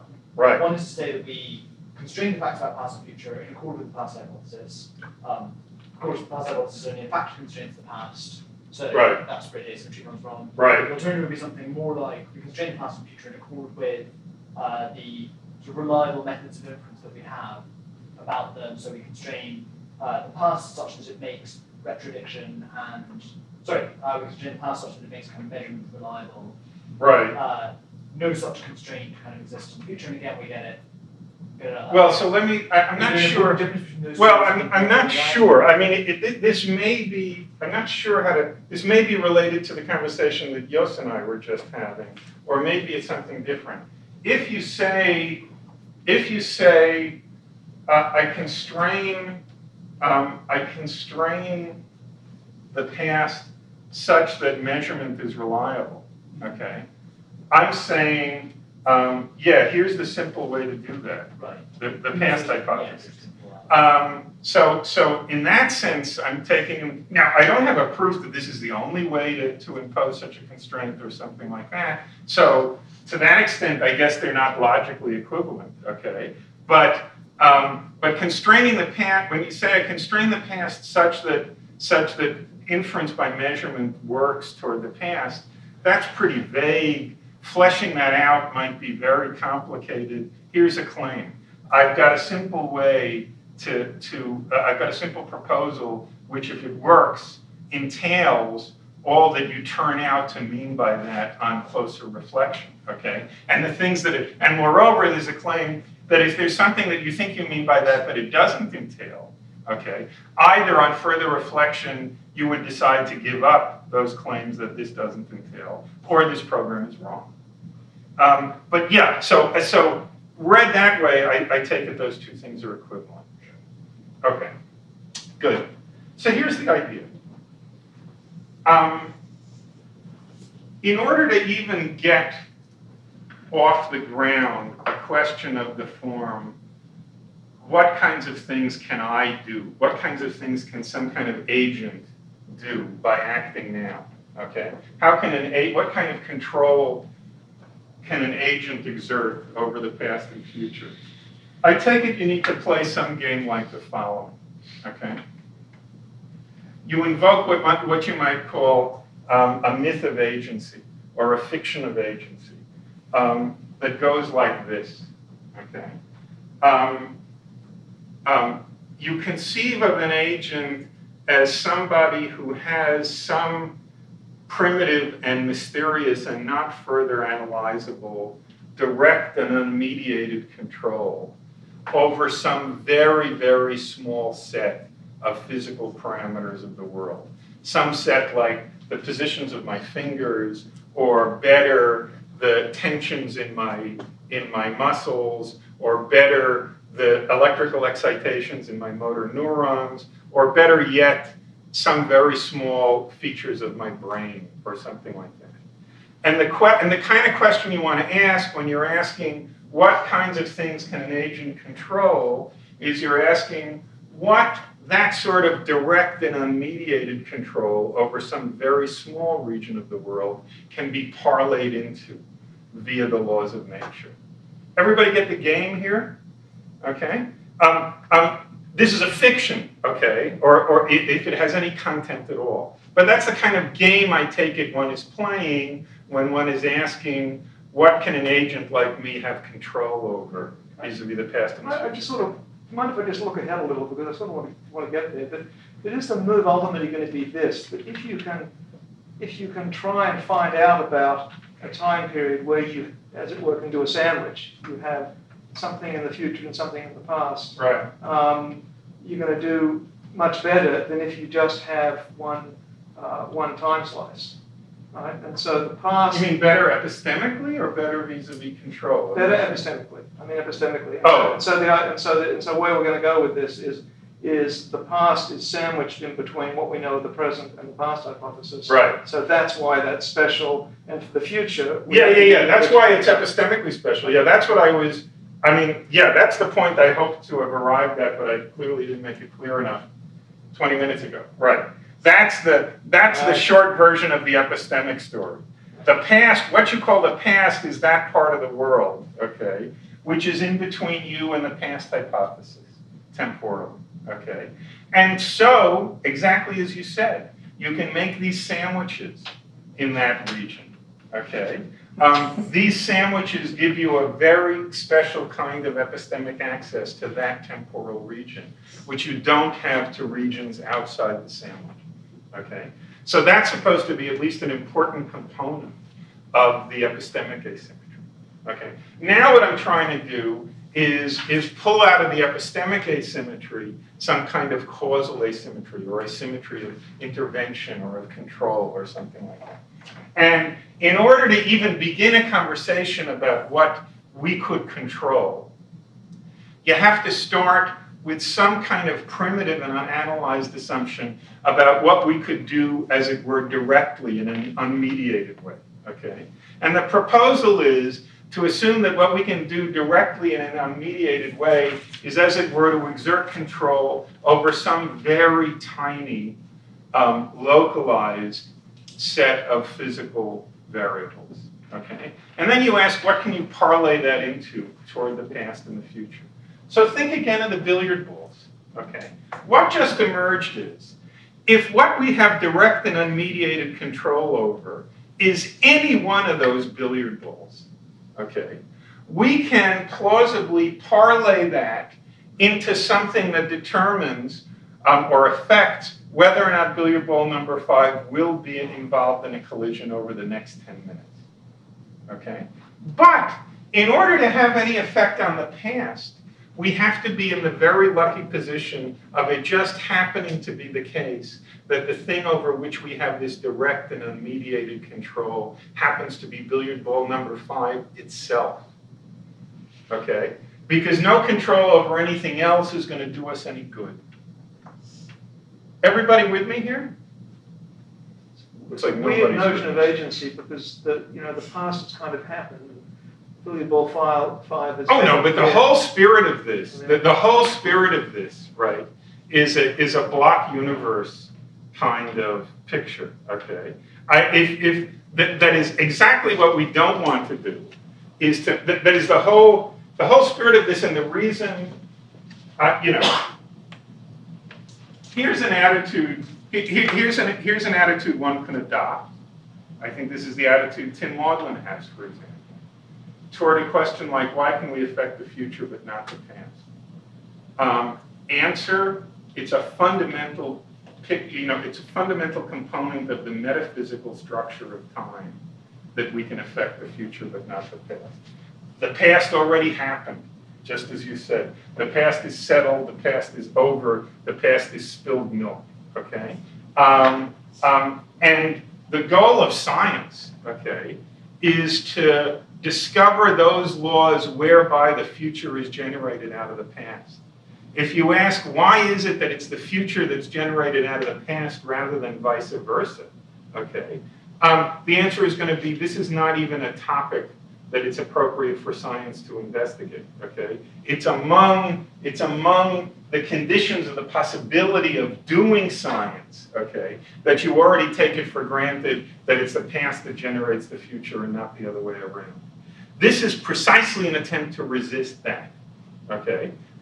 This is an attempt to say, no, I think this should be among the features of the world that physics is obliged to explain, rather than presupposing.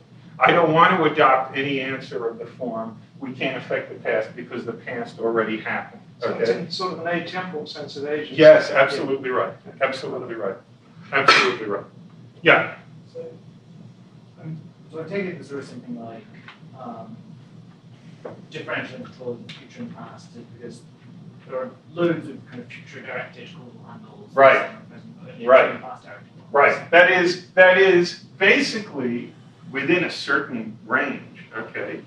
If you're clever enough, okay, no matter where you find yourself on this billiard ball table, okay, no matter which one is you, that is, no matter which variable it is that you turn out to have direct and unmediated control over, if you're smart enough, you'll be able to parlay that control into control over whether or not billiard ball number 5 ends up in a collision.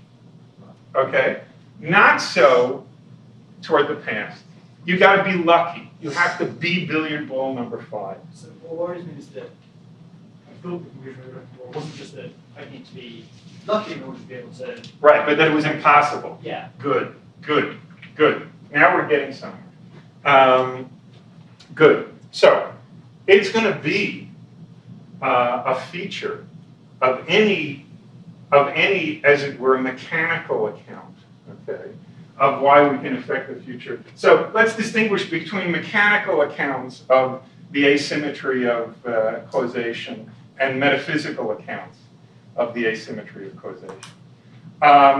Yeah, I think, I don't know how to prove this. It's certainly true of this account, and it's going to be true of mechanical accounts in general, okay, that our capacity to affect the future but not the past is going to be in all kinds of different ways a matter of degree, okay, rather than a sharp matter of principle, okay? And there's an immediate objection here of the form, gee, that's not at all the way it looks, okay? That's not at all the way it feels, okay?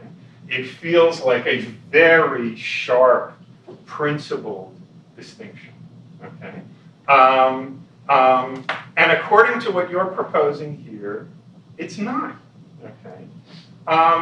And there's been a great deal of literature pointing this out since these ideas were first introduced. Here's a point that was made by Adam Elga, for example, at Princeton. He says, look, let me say, well, I hadn't intended to go into, okay, let me say it very briefly. Adam says the following.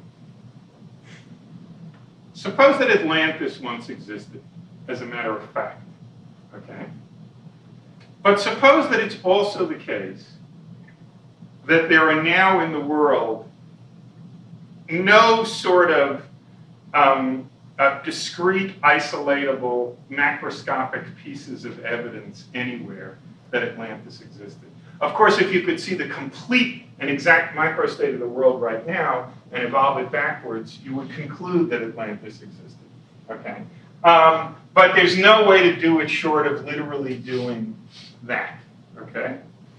So that the record of Atlantis having existed, as it were, is thoroughly dissolved now throughout the entire present microstate of the universe, and depends very sensitively on all sorts of correlations between various different microscopic degrees of freedom of the present state of the universe. Elga says, on the picture you seem to be proposing, me, that is, on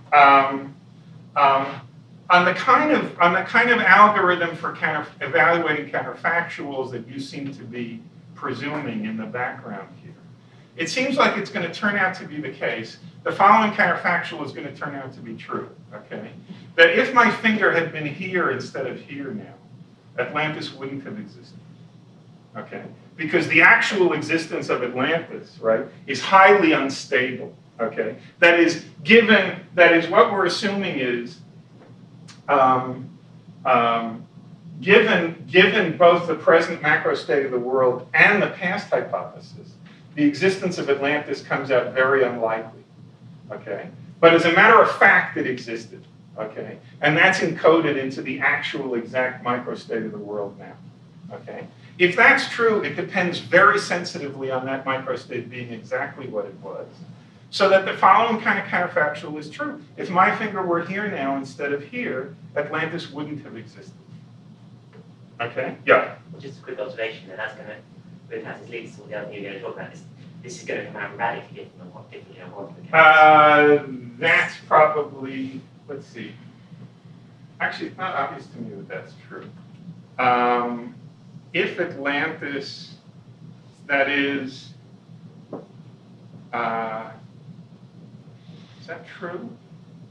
Well, in unitary quantum mechanics, Yeah. in unitary quantum mechanics, the first idea, linear dynamics, a small perturbation of the global state only slightly perturb the Atlantis state. But secondly, the I don't see why you state say is that. going to radically No, wait, I don't superposition. understand.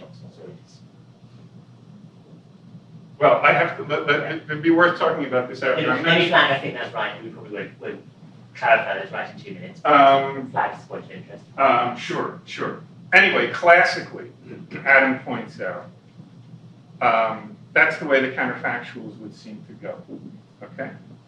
That seems right, or at least let's grant that it's right for the moment, okay?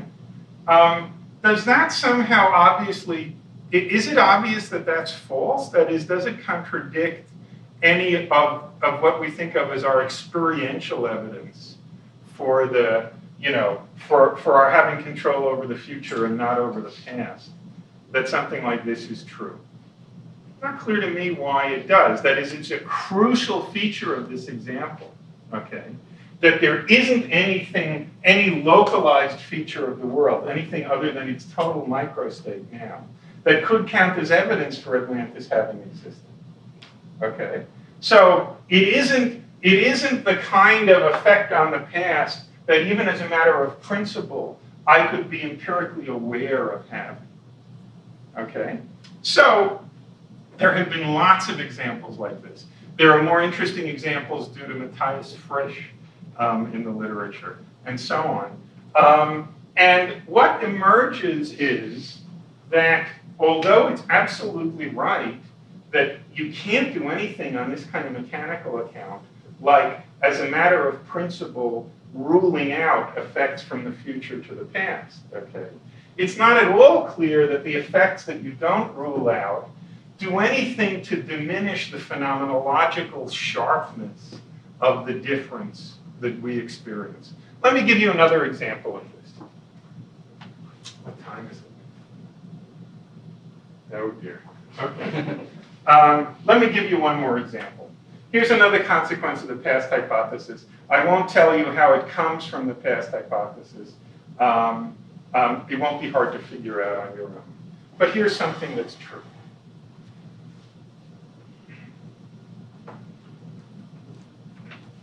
Toward the past, that is in this sandwich, okay, I can have evidence up here, okay, of a certain system that is, say, of a certain billiard ball having been in a certain position at a certain earlier time, okay, such that the reliability of that as evidence of the position of that billiard ball doesn't depend at all, okay, on my having any handle on what has happened to the billiard ball in between the time in question and now. Let me give you a simple example. Suppose I have here a photograph, okay, of a billiard ball, flying in front of a newspaper on a certain day with a clock in the background or something like that. Okay, good. Given the past hypothesis and the present state and other plausible assumptions about how the world works, I can infer from that there was a billiard ball at a certain position at a certain earlier time. Okay? Note that the reliability of that inference does not depend in any way whatsoever on what might or might not have befallen that billiard ball in between that time in question and the present. The billiard ball may have ceased to exist altogether. Somebody may have come in and whacked the billiard ball with a baseball bat, so on and so forth. It does depend on the history of the photograph between then and now, okay? That is, that nobody played with it, that nobody painted anything in, so on and so forth. The reliability of that inference doesn't depend on the history of the billiard ball itself between now and then at all. Everybody with me here? Note that this is never, ever true toward the future, okay? That is, my inferences, what inferences I make about the future position of the billiard ball are always to some extent, parasitic on the kind of access I have to what's likely to befall the billiard ball between now and then. Okay, this is a really sharp distinction between the kind of epistemic access we have to the past and the kind of epistemic access we have toward the future. Everybody see this distinction? Yeah. Yeah. It's sounding familiar. It's actually something like the branching structure that Reichenbach proposes. That's interesting, is it? I don't see it offhand, but you might be right. Because you can trace back, it's maybe kind of like it, but I'm finding it helpful to see what you're getting at, to imagine a structure that branches forward. And if I'm on any of the branches, I can infer back to where that branch came from, independently of what the other histories that the subsystems that came out of that might be doing. Oh, okay, but here... You get the picture? I mean, I think I do get the picture, and actually I think you're right. But you said it slightly differently than I would have said it. That is what I want to emphasize here is that if the information in question is about the billiard ball, there can be circumstances where the reliability of the information about the billiard ball does not depend on what happened to the billiard ball since then. right. Okay, it only depends on what happened to the camera or the recording device or something like that. Okay, that is, there is this option inside of this sandwich, but not outside of it. Okay, of storing information about system S. Okay, elsewhere than in system S. Okay, in a way that just doesn't depend on what system S is doing or what befalls system S at all. Okay. Whereas our techniques for inferring about the future of system S, okay, always depend on solving somehow for what's going to happen to system S between now and I don't think the branching thing works. Right. Okay. Okay. Good. It's not a good one. Good. I think Good. it's going to give you the maybe. Good. Everybody. But it's not. But what I'm trying to understand here, maybe I hope you'll get to this, is you're giving me lots of very simplified toy examples, which are instantiations of a general claim about how physical states pull together. I'm trying to figure out what's the general claim. You know. So here's well, let's see. The general claim is the existence of a past hypothesis and the non-existence of a future hypothesis in a world like ours. Okay, can account for all of the interesting. Can account in a simple and unified way for all of the interesting time asymmetries of our macroscopic experience. The thermodynamic ones, the epistemic ones, the causal ones. That's the general claim. And that's because all the facts in the world have a particular character as a result of that. It's something to do with, the general statement is going to have something to do with this fact counting issue that came up earlier on. And I'm just trying to figure out. Well, and that's one way to get at it. I'm trying to get at it in another way here. That is, here. Let me get to the punchline of this. Okay. So there are several ways of making this point. Here's the punchline of this. Okay. The fact that what I know about the future of S depends on what I know about S between now and then. Okay. But what I know about the past of S doesn't necessarily depend, and in many cases doesn't depend, on what I know about S between then and now. Okay. Brings with it the very powerful impression, and this is a genuinely sharp distinction, okay? Brings with it the following kind of impression, okay? That the future of S gets generated out of its past. Okay, but it's past. But you know that what happens. You know that the situation of S here is something that depends on everything that came before it.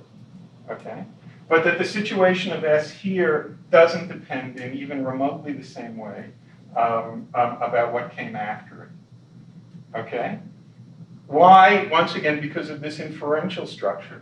Because inferring about S here, okay, depends on knowing everything that leads up to it. Whereas inferring about S here doesn't depend on knowing everything about S that leads back to it. Now the word depends, is this... That is here's access, or is it... What? Or is this an ontic No, relationship? no. It's the relationship, the literal relationship is one of epistemic access. Okay? The claim is that, and now this last claim is a sort of phenomenological claim. Okay? That very naturally carries with it. Okay? That could in a very psychologically natural way be seen as what's underlying the perception of an ontic difference there. Okay, the perception that as a causal matter, as a dynamical matter, the future depends on the past, but not the other way around. Okay, good. So these are a couple of ways of getting from the strategy here is very broadly, okay, to look at the kind of asymmetries of epistemic access that follow from a certain region of experience, a certain region of time being inside this sandwich and another region of time being outside this sandwich, okay? What you derive immediately from those are various epistemic asymmetries. Those epistemic asymmetries have a very natural way of allowing them to be parlayed into either literal or perceived asymmetries of causal dependence.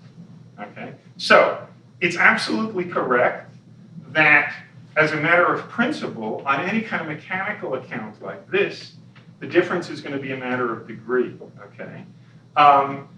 It turns out that on closer examination, that's perfectly compatible with a very, very strong perception that it's not like that. Okay?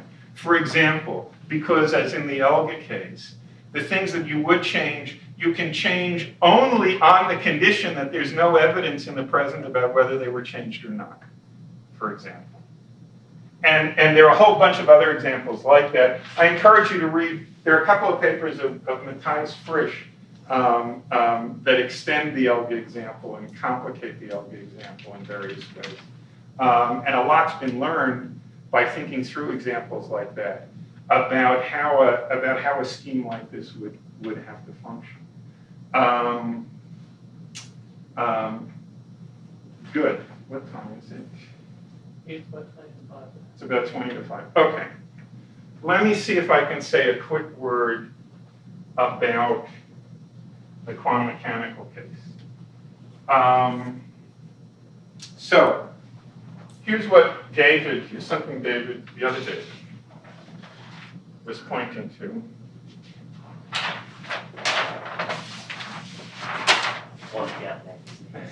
Right. And now I'm just going to go back. I think all of what I said, or a lot of what I said over the past hour or so is going to carry through to the quantum mechanical case. I'm not going to discuss that now. I'll just take the simplest sort of relation between statistical mechanics and thermodynamics case.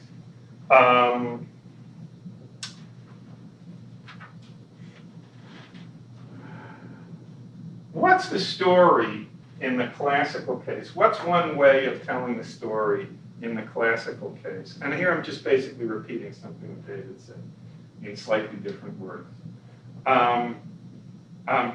Here's a way to tell the story of how probabilities get into classical statistical mechanics and what they do once they're there.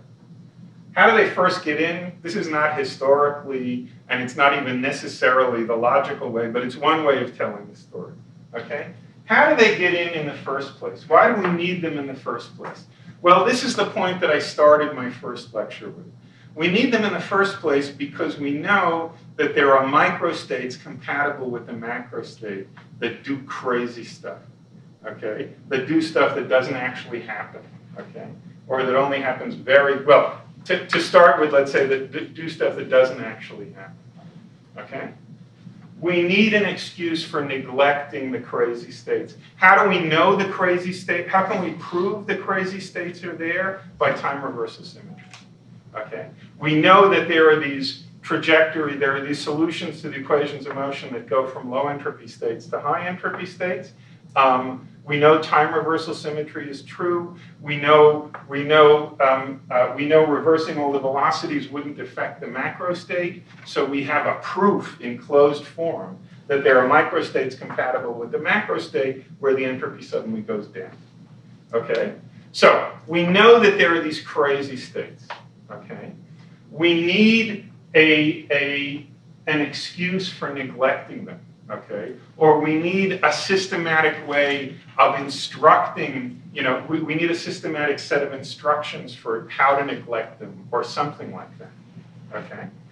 And an easy thing to do is to put a probability distribution, the one that's uniform on the phase space measure, over the microstates, because we do have very simple and persuasive arguments that the crazy states are few and far between and highly unstable. Everybody with me? So that's how probabilities first get into statistical mechanics, by this very basic observation, like I say, the observation that I started with on Wednesday.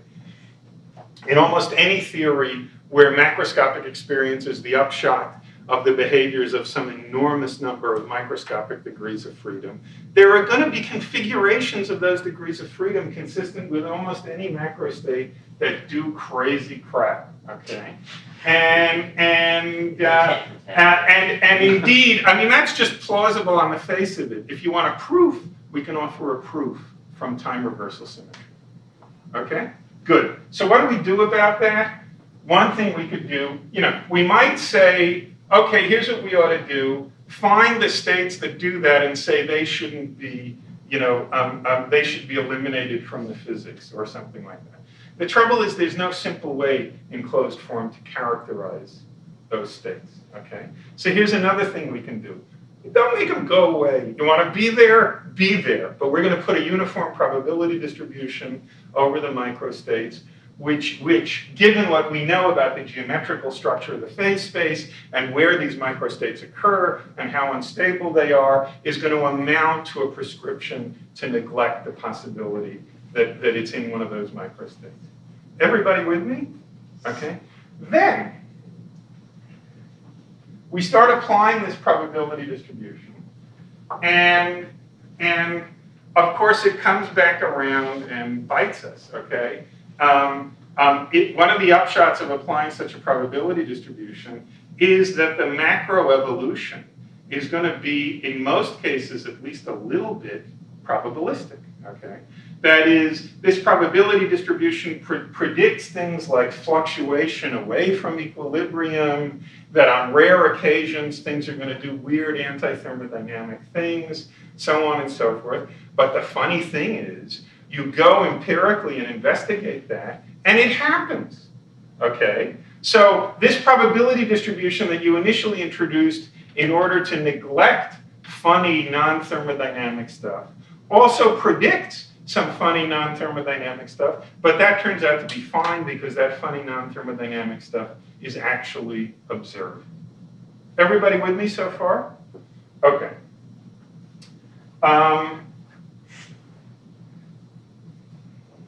What David observes, it seems to me absolutely rightly, is that it's not implausible on the face of it, okay, that single exact quantum states, okay, might in many cases, just because, on the simplest level, because wave packets spread, okay, and stuff like that, might plausibly be thought to have this macro non-deterministic behavior too, okay? That is, it's a really important observation. It's a really important difference between the classical phase space and the quantum Hilbert space. That there is such a thing that whereas in the classical case, there is such a thing as partitioning the phase space completely into macro states, okay? Saying of every microscopic classical state, it either belongs to this macro state or it belongs to that macro state. That's manifestly impossible in the quantum case. Because for any two macro states you can name, there are going to be quantum states which are superpositions of being in one and being in the other. Okay? That is, in the quantum case, the macro states are just going to take up these various little subspaces, various little planes, as it were, in the Hilbert space of states. The macro states are not going to amount and couldn't amount to anything like a full partition of the state space. So there are, in the quantum case, unlike in the classical case, there are always going to be many microstates. Indeed, there are always going to be essentially a set of measure one of possible microstates, which do not fall into any particular macrostate, okay? But which are rather superpositions of being in various different macrostates. Good. So the idea is, we might be able to get these probabilities. Indeed, it's plausible that we could get these probabilities of fluctuations and stuff like that just from single initial quantum states. Everybody with me here? So that on the face of it, at least at first, it looks like there might be a hope of saying something like, look, the rule just has to be, given the macro state, choose any quantum microstate compatible with the macro state. It's going to give you non-deterministic future evolutions. It's going to spread out over several different macro states. For all we know, there's no reason to suspect that it won't give you the correct observed probabilities. Okay? So maybe we could do away with anything like a statistical postulate altogether. Everybody with me so far? The trouble is, at least if we're conceiving of the wave function evolving deterministically, like it does in Bohmian mechanics, like it does in the many worlds interpretation or something like that, that can't quite be right. Because the original argument from time reversal symmetry that we had, that some microstates are going to do crazy crap, survives in exactly the same form in the quantum mechanical case. Okay? So there are still some quantum microstates compatible with the macrostate, which we're going to need an excuse to neglect. Yeah? Just as a quick addition to that, I take there's one sense in which they aren't. It isn't exactly the same as in typically when the dynamics is macro-deterministic, the crazy quantum states are going to be crazy superpositions of many different macro. No, but not necessarily. No. But we can still give the original classical example. Okay, that is. Yeah, I said the dynamics is macro very indeterministic. Oh, okay. Good. Dynamics is macro-deterministic, sure. But the dynamics, especially in sort of generic thermodynamic cases, the dynamics is macro-deterministic. Yeah, sure. Good. So we're going to have the same argument, okay, that that we need some reason for neglecting some crazy microstates which are still going to be there, okay. Now there's a question in the quantum mechanical case. Is it also true, as it was in the classical case, that the only plausible form such an excuse for neglecting could take is something like a probability distribution over microstates? And David is urging that at least on the face of it, it's not obvious in the quantum case that that's the only form it could take. Maybe in the quantum case, unlike in the classical case, there will be simple, interesting, non-probabilistic restrictions on the microstate compatible with the macrostate that could succeed in getting us away from the crazy states. Everybody with me here? Okay. But still, so let's look at what's similar and what's different. Given what we've said so far, in the quantum case, like in the classical case, apparently we're going to need three things. Okay. We're going to need, in order to get all the stuff done that I've just been talking about, we're going to need a microdynamics, okay, a quantum mechanical microdynamics. We're going to need a past hypothesis, and we're going to need some excuse for neglecting the crazy states compatible with the initial macro state. Maybe that'll be statistical in nature, maybe not. Okay, good. There's an interesting exception to this. there's one way of trying to solve the quantum mechanical measurement problem. Collapse theories, and in particular a theory like GRW, and I'll tell you why GRW is different from some other collapse theories in a minute, vis-a-vis this. Collapse theories have the special feature, unlike, say, Bohmian mechanics, unlike Everett, okay, where the quantum mechanical stochasticity is reflected in a stochastic evolution of the universal wave function itself. Okay? In Bohmian mechanics, the stochasticity is coming from a probability distribution over initial positions of the particles given a wave function. In Everett, the quantum mechanical stochasticity, if that's the right name for it, is emerging from the branching structure of the deterministic evolution of the wave function itself. In a theory like GRW, on the other hand, the stochasticity is coming from a genuinely stochastic set of laws of motion of the universal wave function itself. Okay? The interesting thing about that, vis-a-vis the discussion we've been having here, is that in a case like that, okay, the stochasticity in the evolution of the overall wave function itself is very plausibly going to be enough all by itself to get rid of the worry about the crazy microstates. Okay? That is, it's a feature of these crazy microstates, as we've been saying again and again, that they're fantastically unstable, okay, under small perturbations. In a theory like GRW, precisely those sorts of perturbations are being provided for you by the fundamental dynamics of the theory itself. Okay? So in a theory like GRW, the following is very plausibly true. I take a block of unmelted ice sitting on the floor of a warm room. Okay?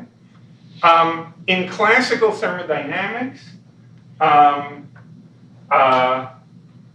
we want to say that an overwhelmingly large measure of the microstates compatible with that macrostate are sitting on trajectories that are going to take you 10 minutes from now to a melted, to a puddle state in the middle of the room. Okay.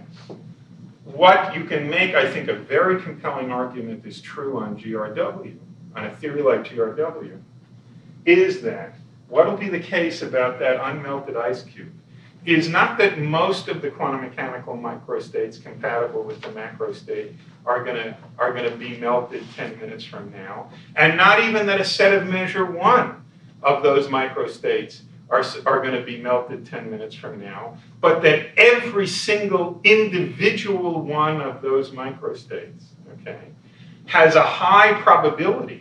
And what do we mean by probability here? Now, this is not a non-dynamical probability over initial conditions. This is a probability coming from the stochasticity of the equations of motion themselves. Every single microstate compatible with the initial macrostate is going to have a high probability of being melted 10 minutes from now. Okay. If a theory like this is true, okay, we can completely do away with any strategy for neglecting the crazy microstates because they were going to turn out to be literally zero such. Okay. So that would be different from. So here's the strategy. Here are the three kinds of possibilities. Classical. We get rid of the crazy macrostates by assuming a probability distribution over initial conditions. Okay, and that probability distribution turns out down the road to be useful and verifiably true in all sorts of ways. It predicts, it predicts frequency of fluctuations, blah, blah, blah. Quantum case where the chances aren't in the dynamical evolution of the wave function as a whole, okay. We still need some excuse for neglecting the crazy initial conditions. But the conversation needs to be reopened as to whether that excuse must necessarily take a statistical form. Maybe there's some other simple closed form which that excuse can take. Third possibility, a theory like GRW with stochastic elements in the overall evolution of the wave function, there are simply 0 bad states. Okay, the argument from time reversal symmetry, which of course is violated by GRW, goes away.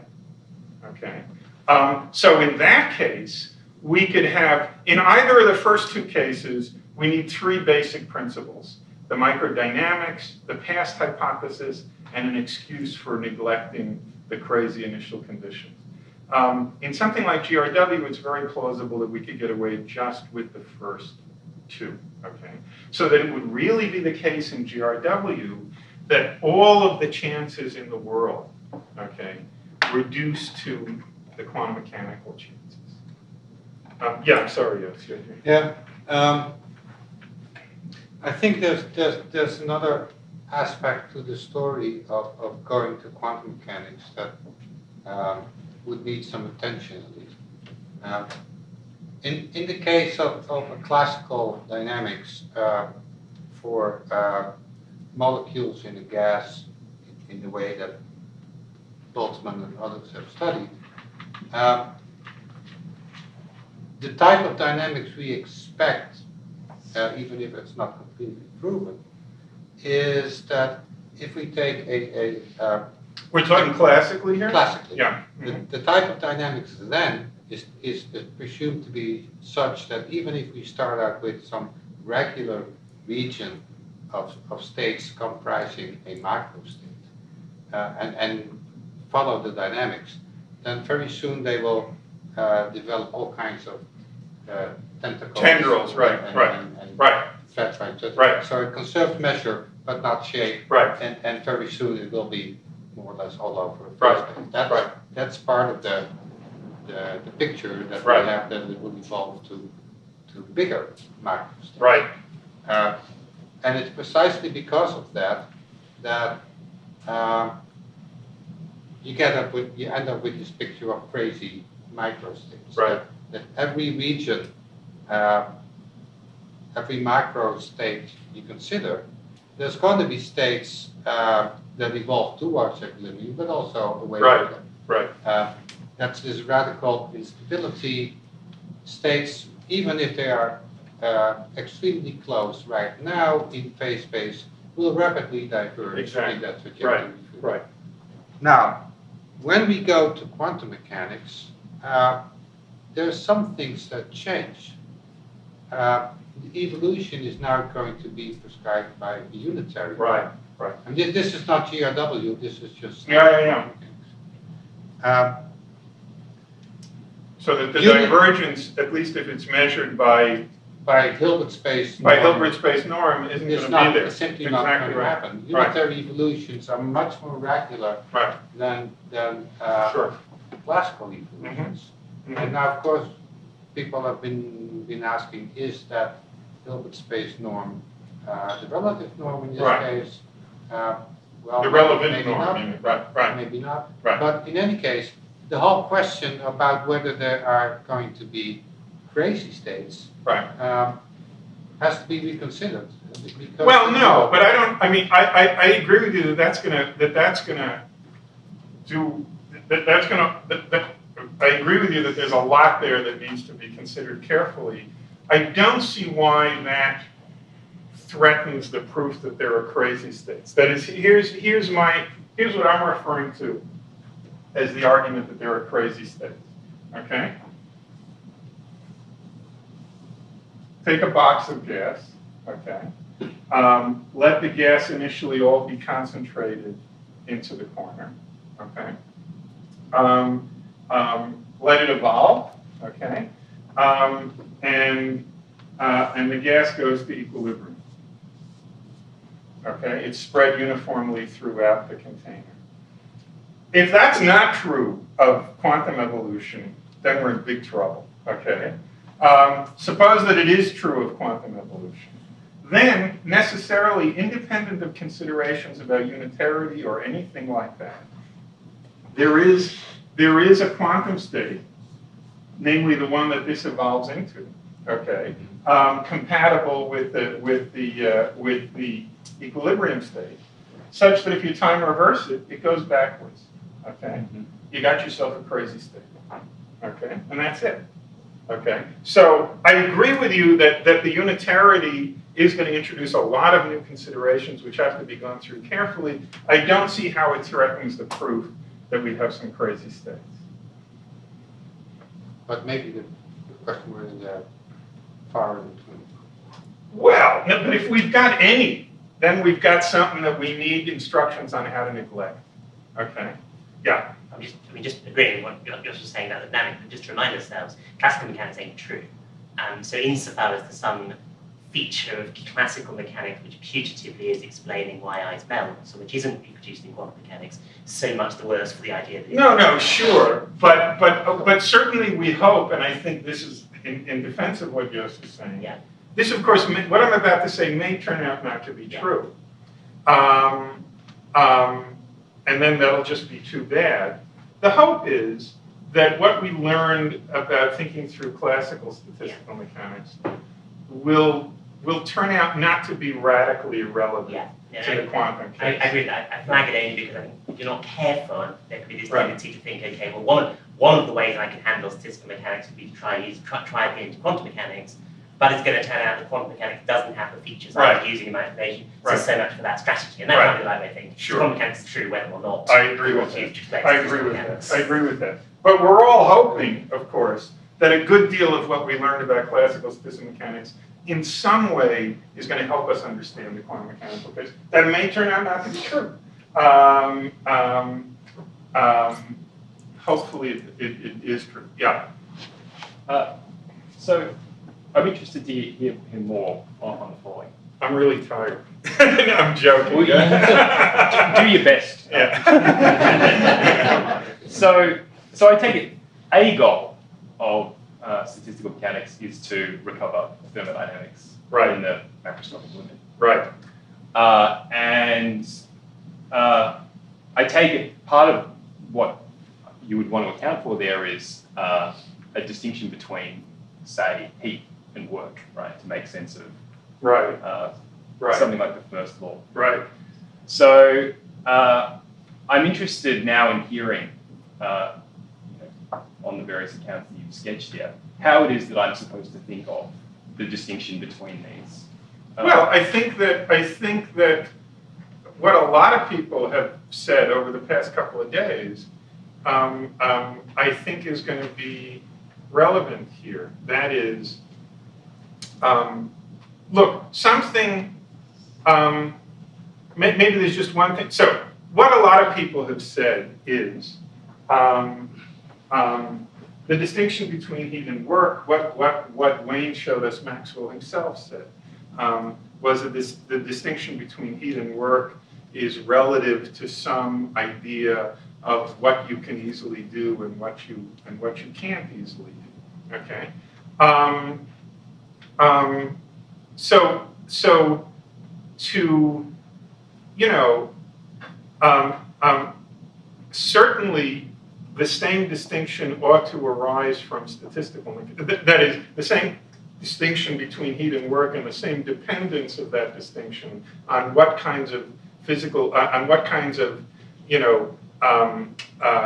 time translation operators we can willfully instantiate and what kind of time translation operators we can't willfully instantiate is going to emerge in the same way. On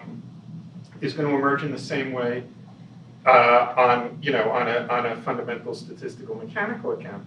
The only thing, I have the feeling that I'm not answering your question at all. But then you have to tell. There's one thing I would add to the way a lot of the discussions went, and I'm sure everybody would agree with this. It's just a matter of not having remembered to say it. Often it has sounded like our division of the phase space, say, up into macro states, is just a feature of where we happen to be technologically at the moment, or maybe even something like a convention, or something like that, or an accidental feature of what human sensory organs are capable of discriminating, or what human fingers are capable of doing, or something like that. It seems to me there's another important element to it, which ought to be mentioned at the same time. Okay. The other thing besides, say, human capacities for sensory discrimination and manipulation, that presumably goes into the sort of original canonical carving up of the phase space into macro states, is that you carve it up in such a way that it leads to a relatively robust and autonomous science of the macroscopic. Okay? And like I said, you could refer to it as it were as the miracle of thermodynamics, that those two criteria roughly coincide. It's not really a miracle, okay?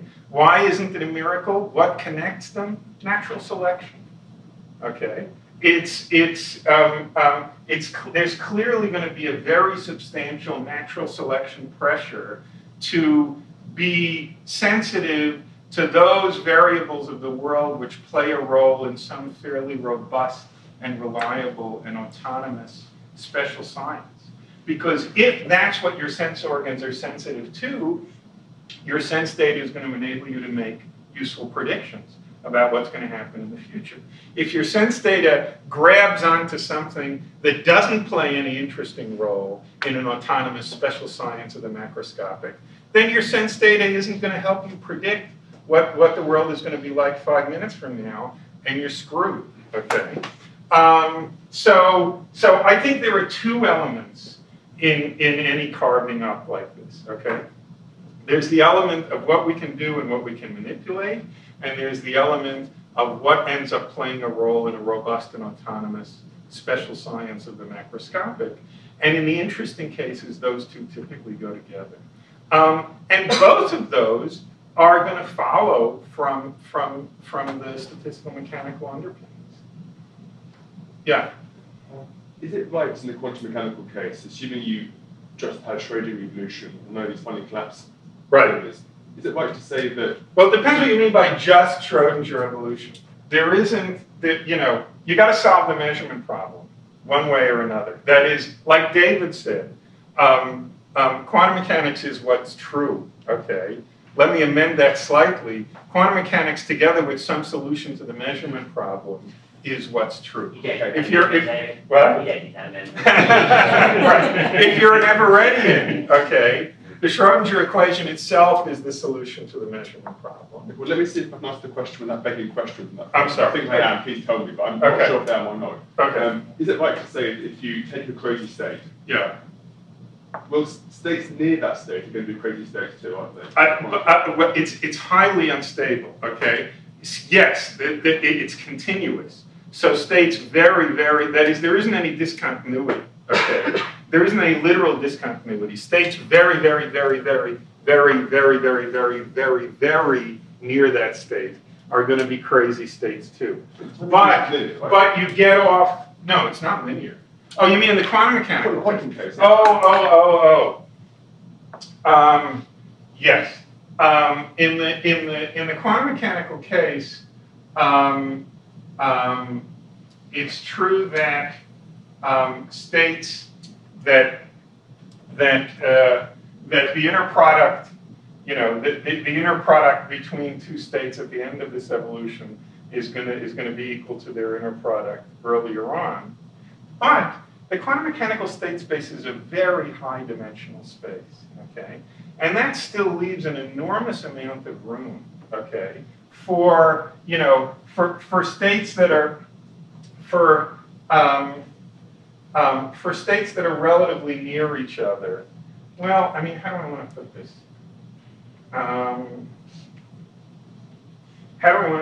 This is exactly the worry that Jos was, or the thing that needs to be fleshed out that Jos was alluding to a few minutes ago. I take it the intuition is that the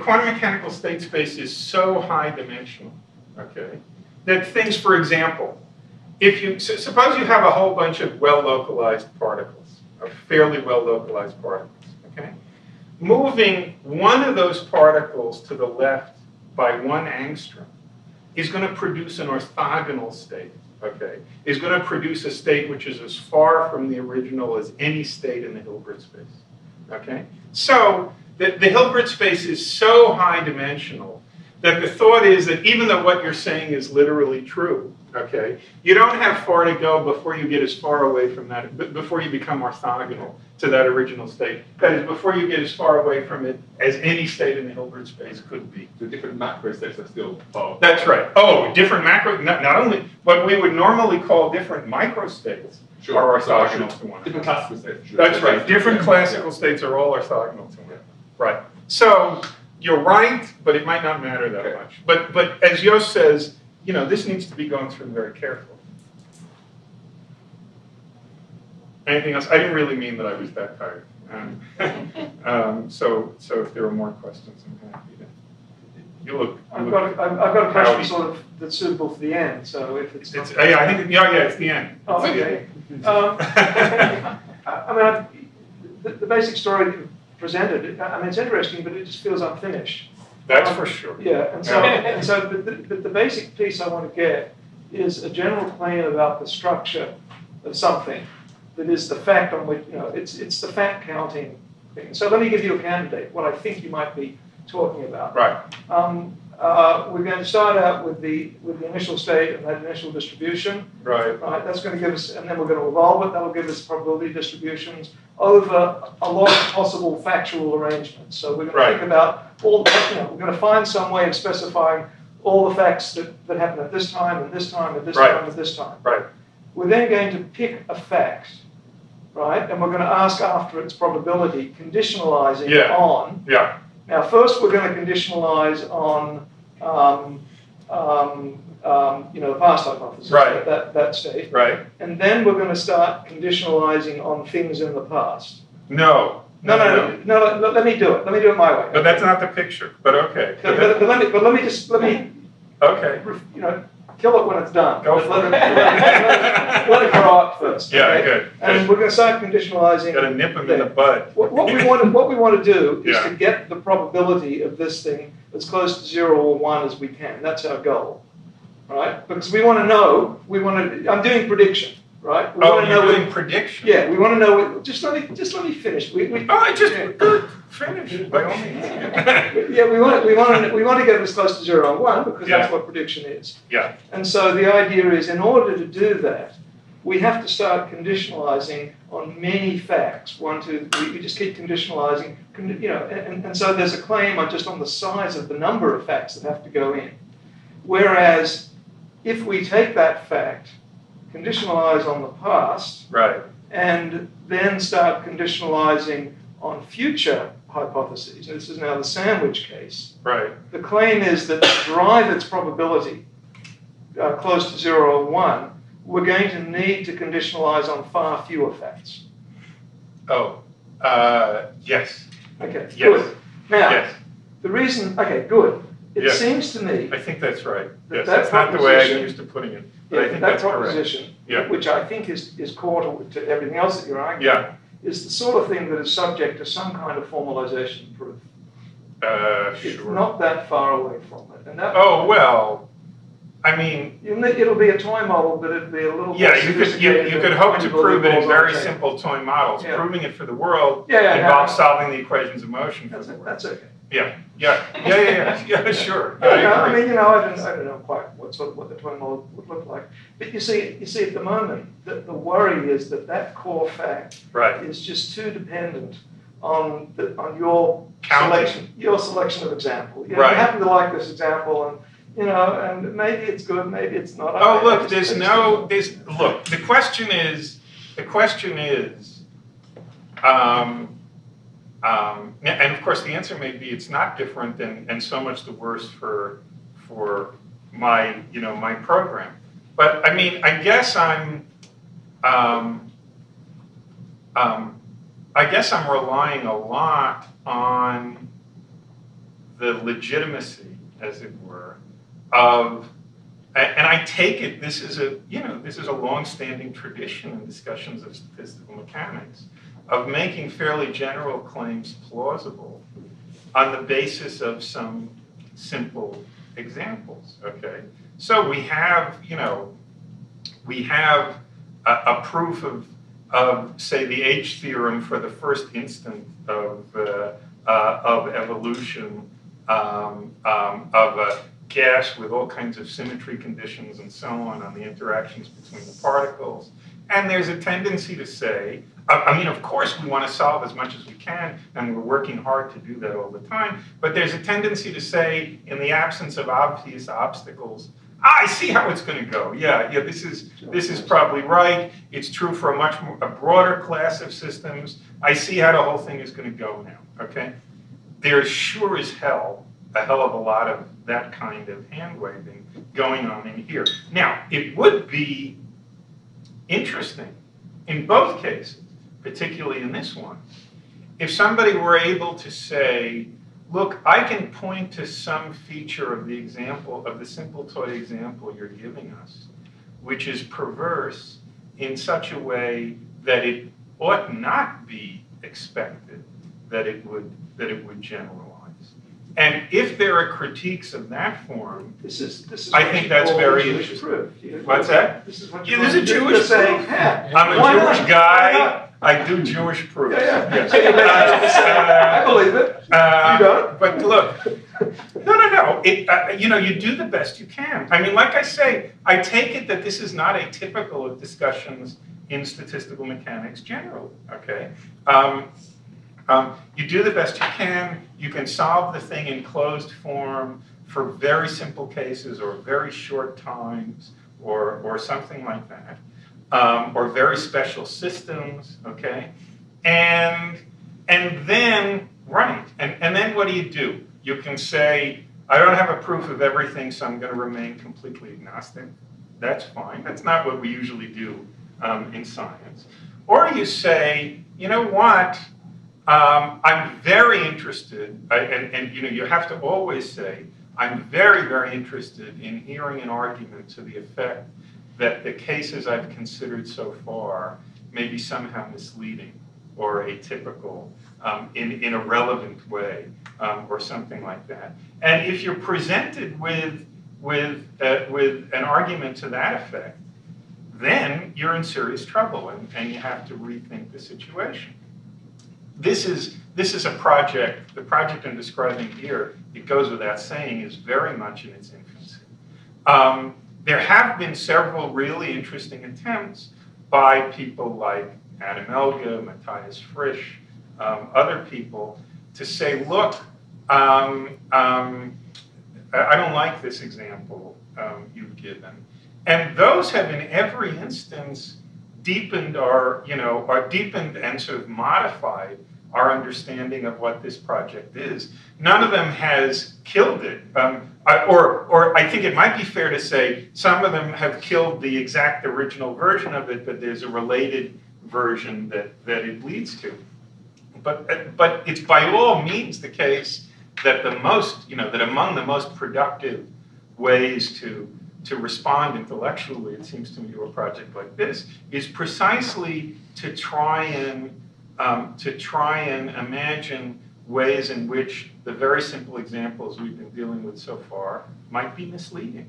It's absolutely the right thing to do, sure. Yeah, but you say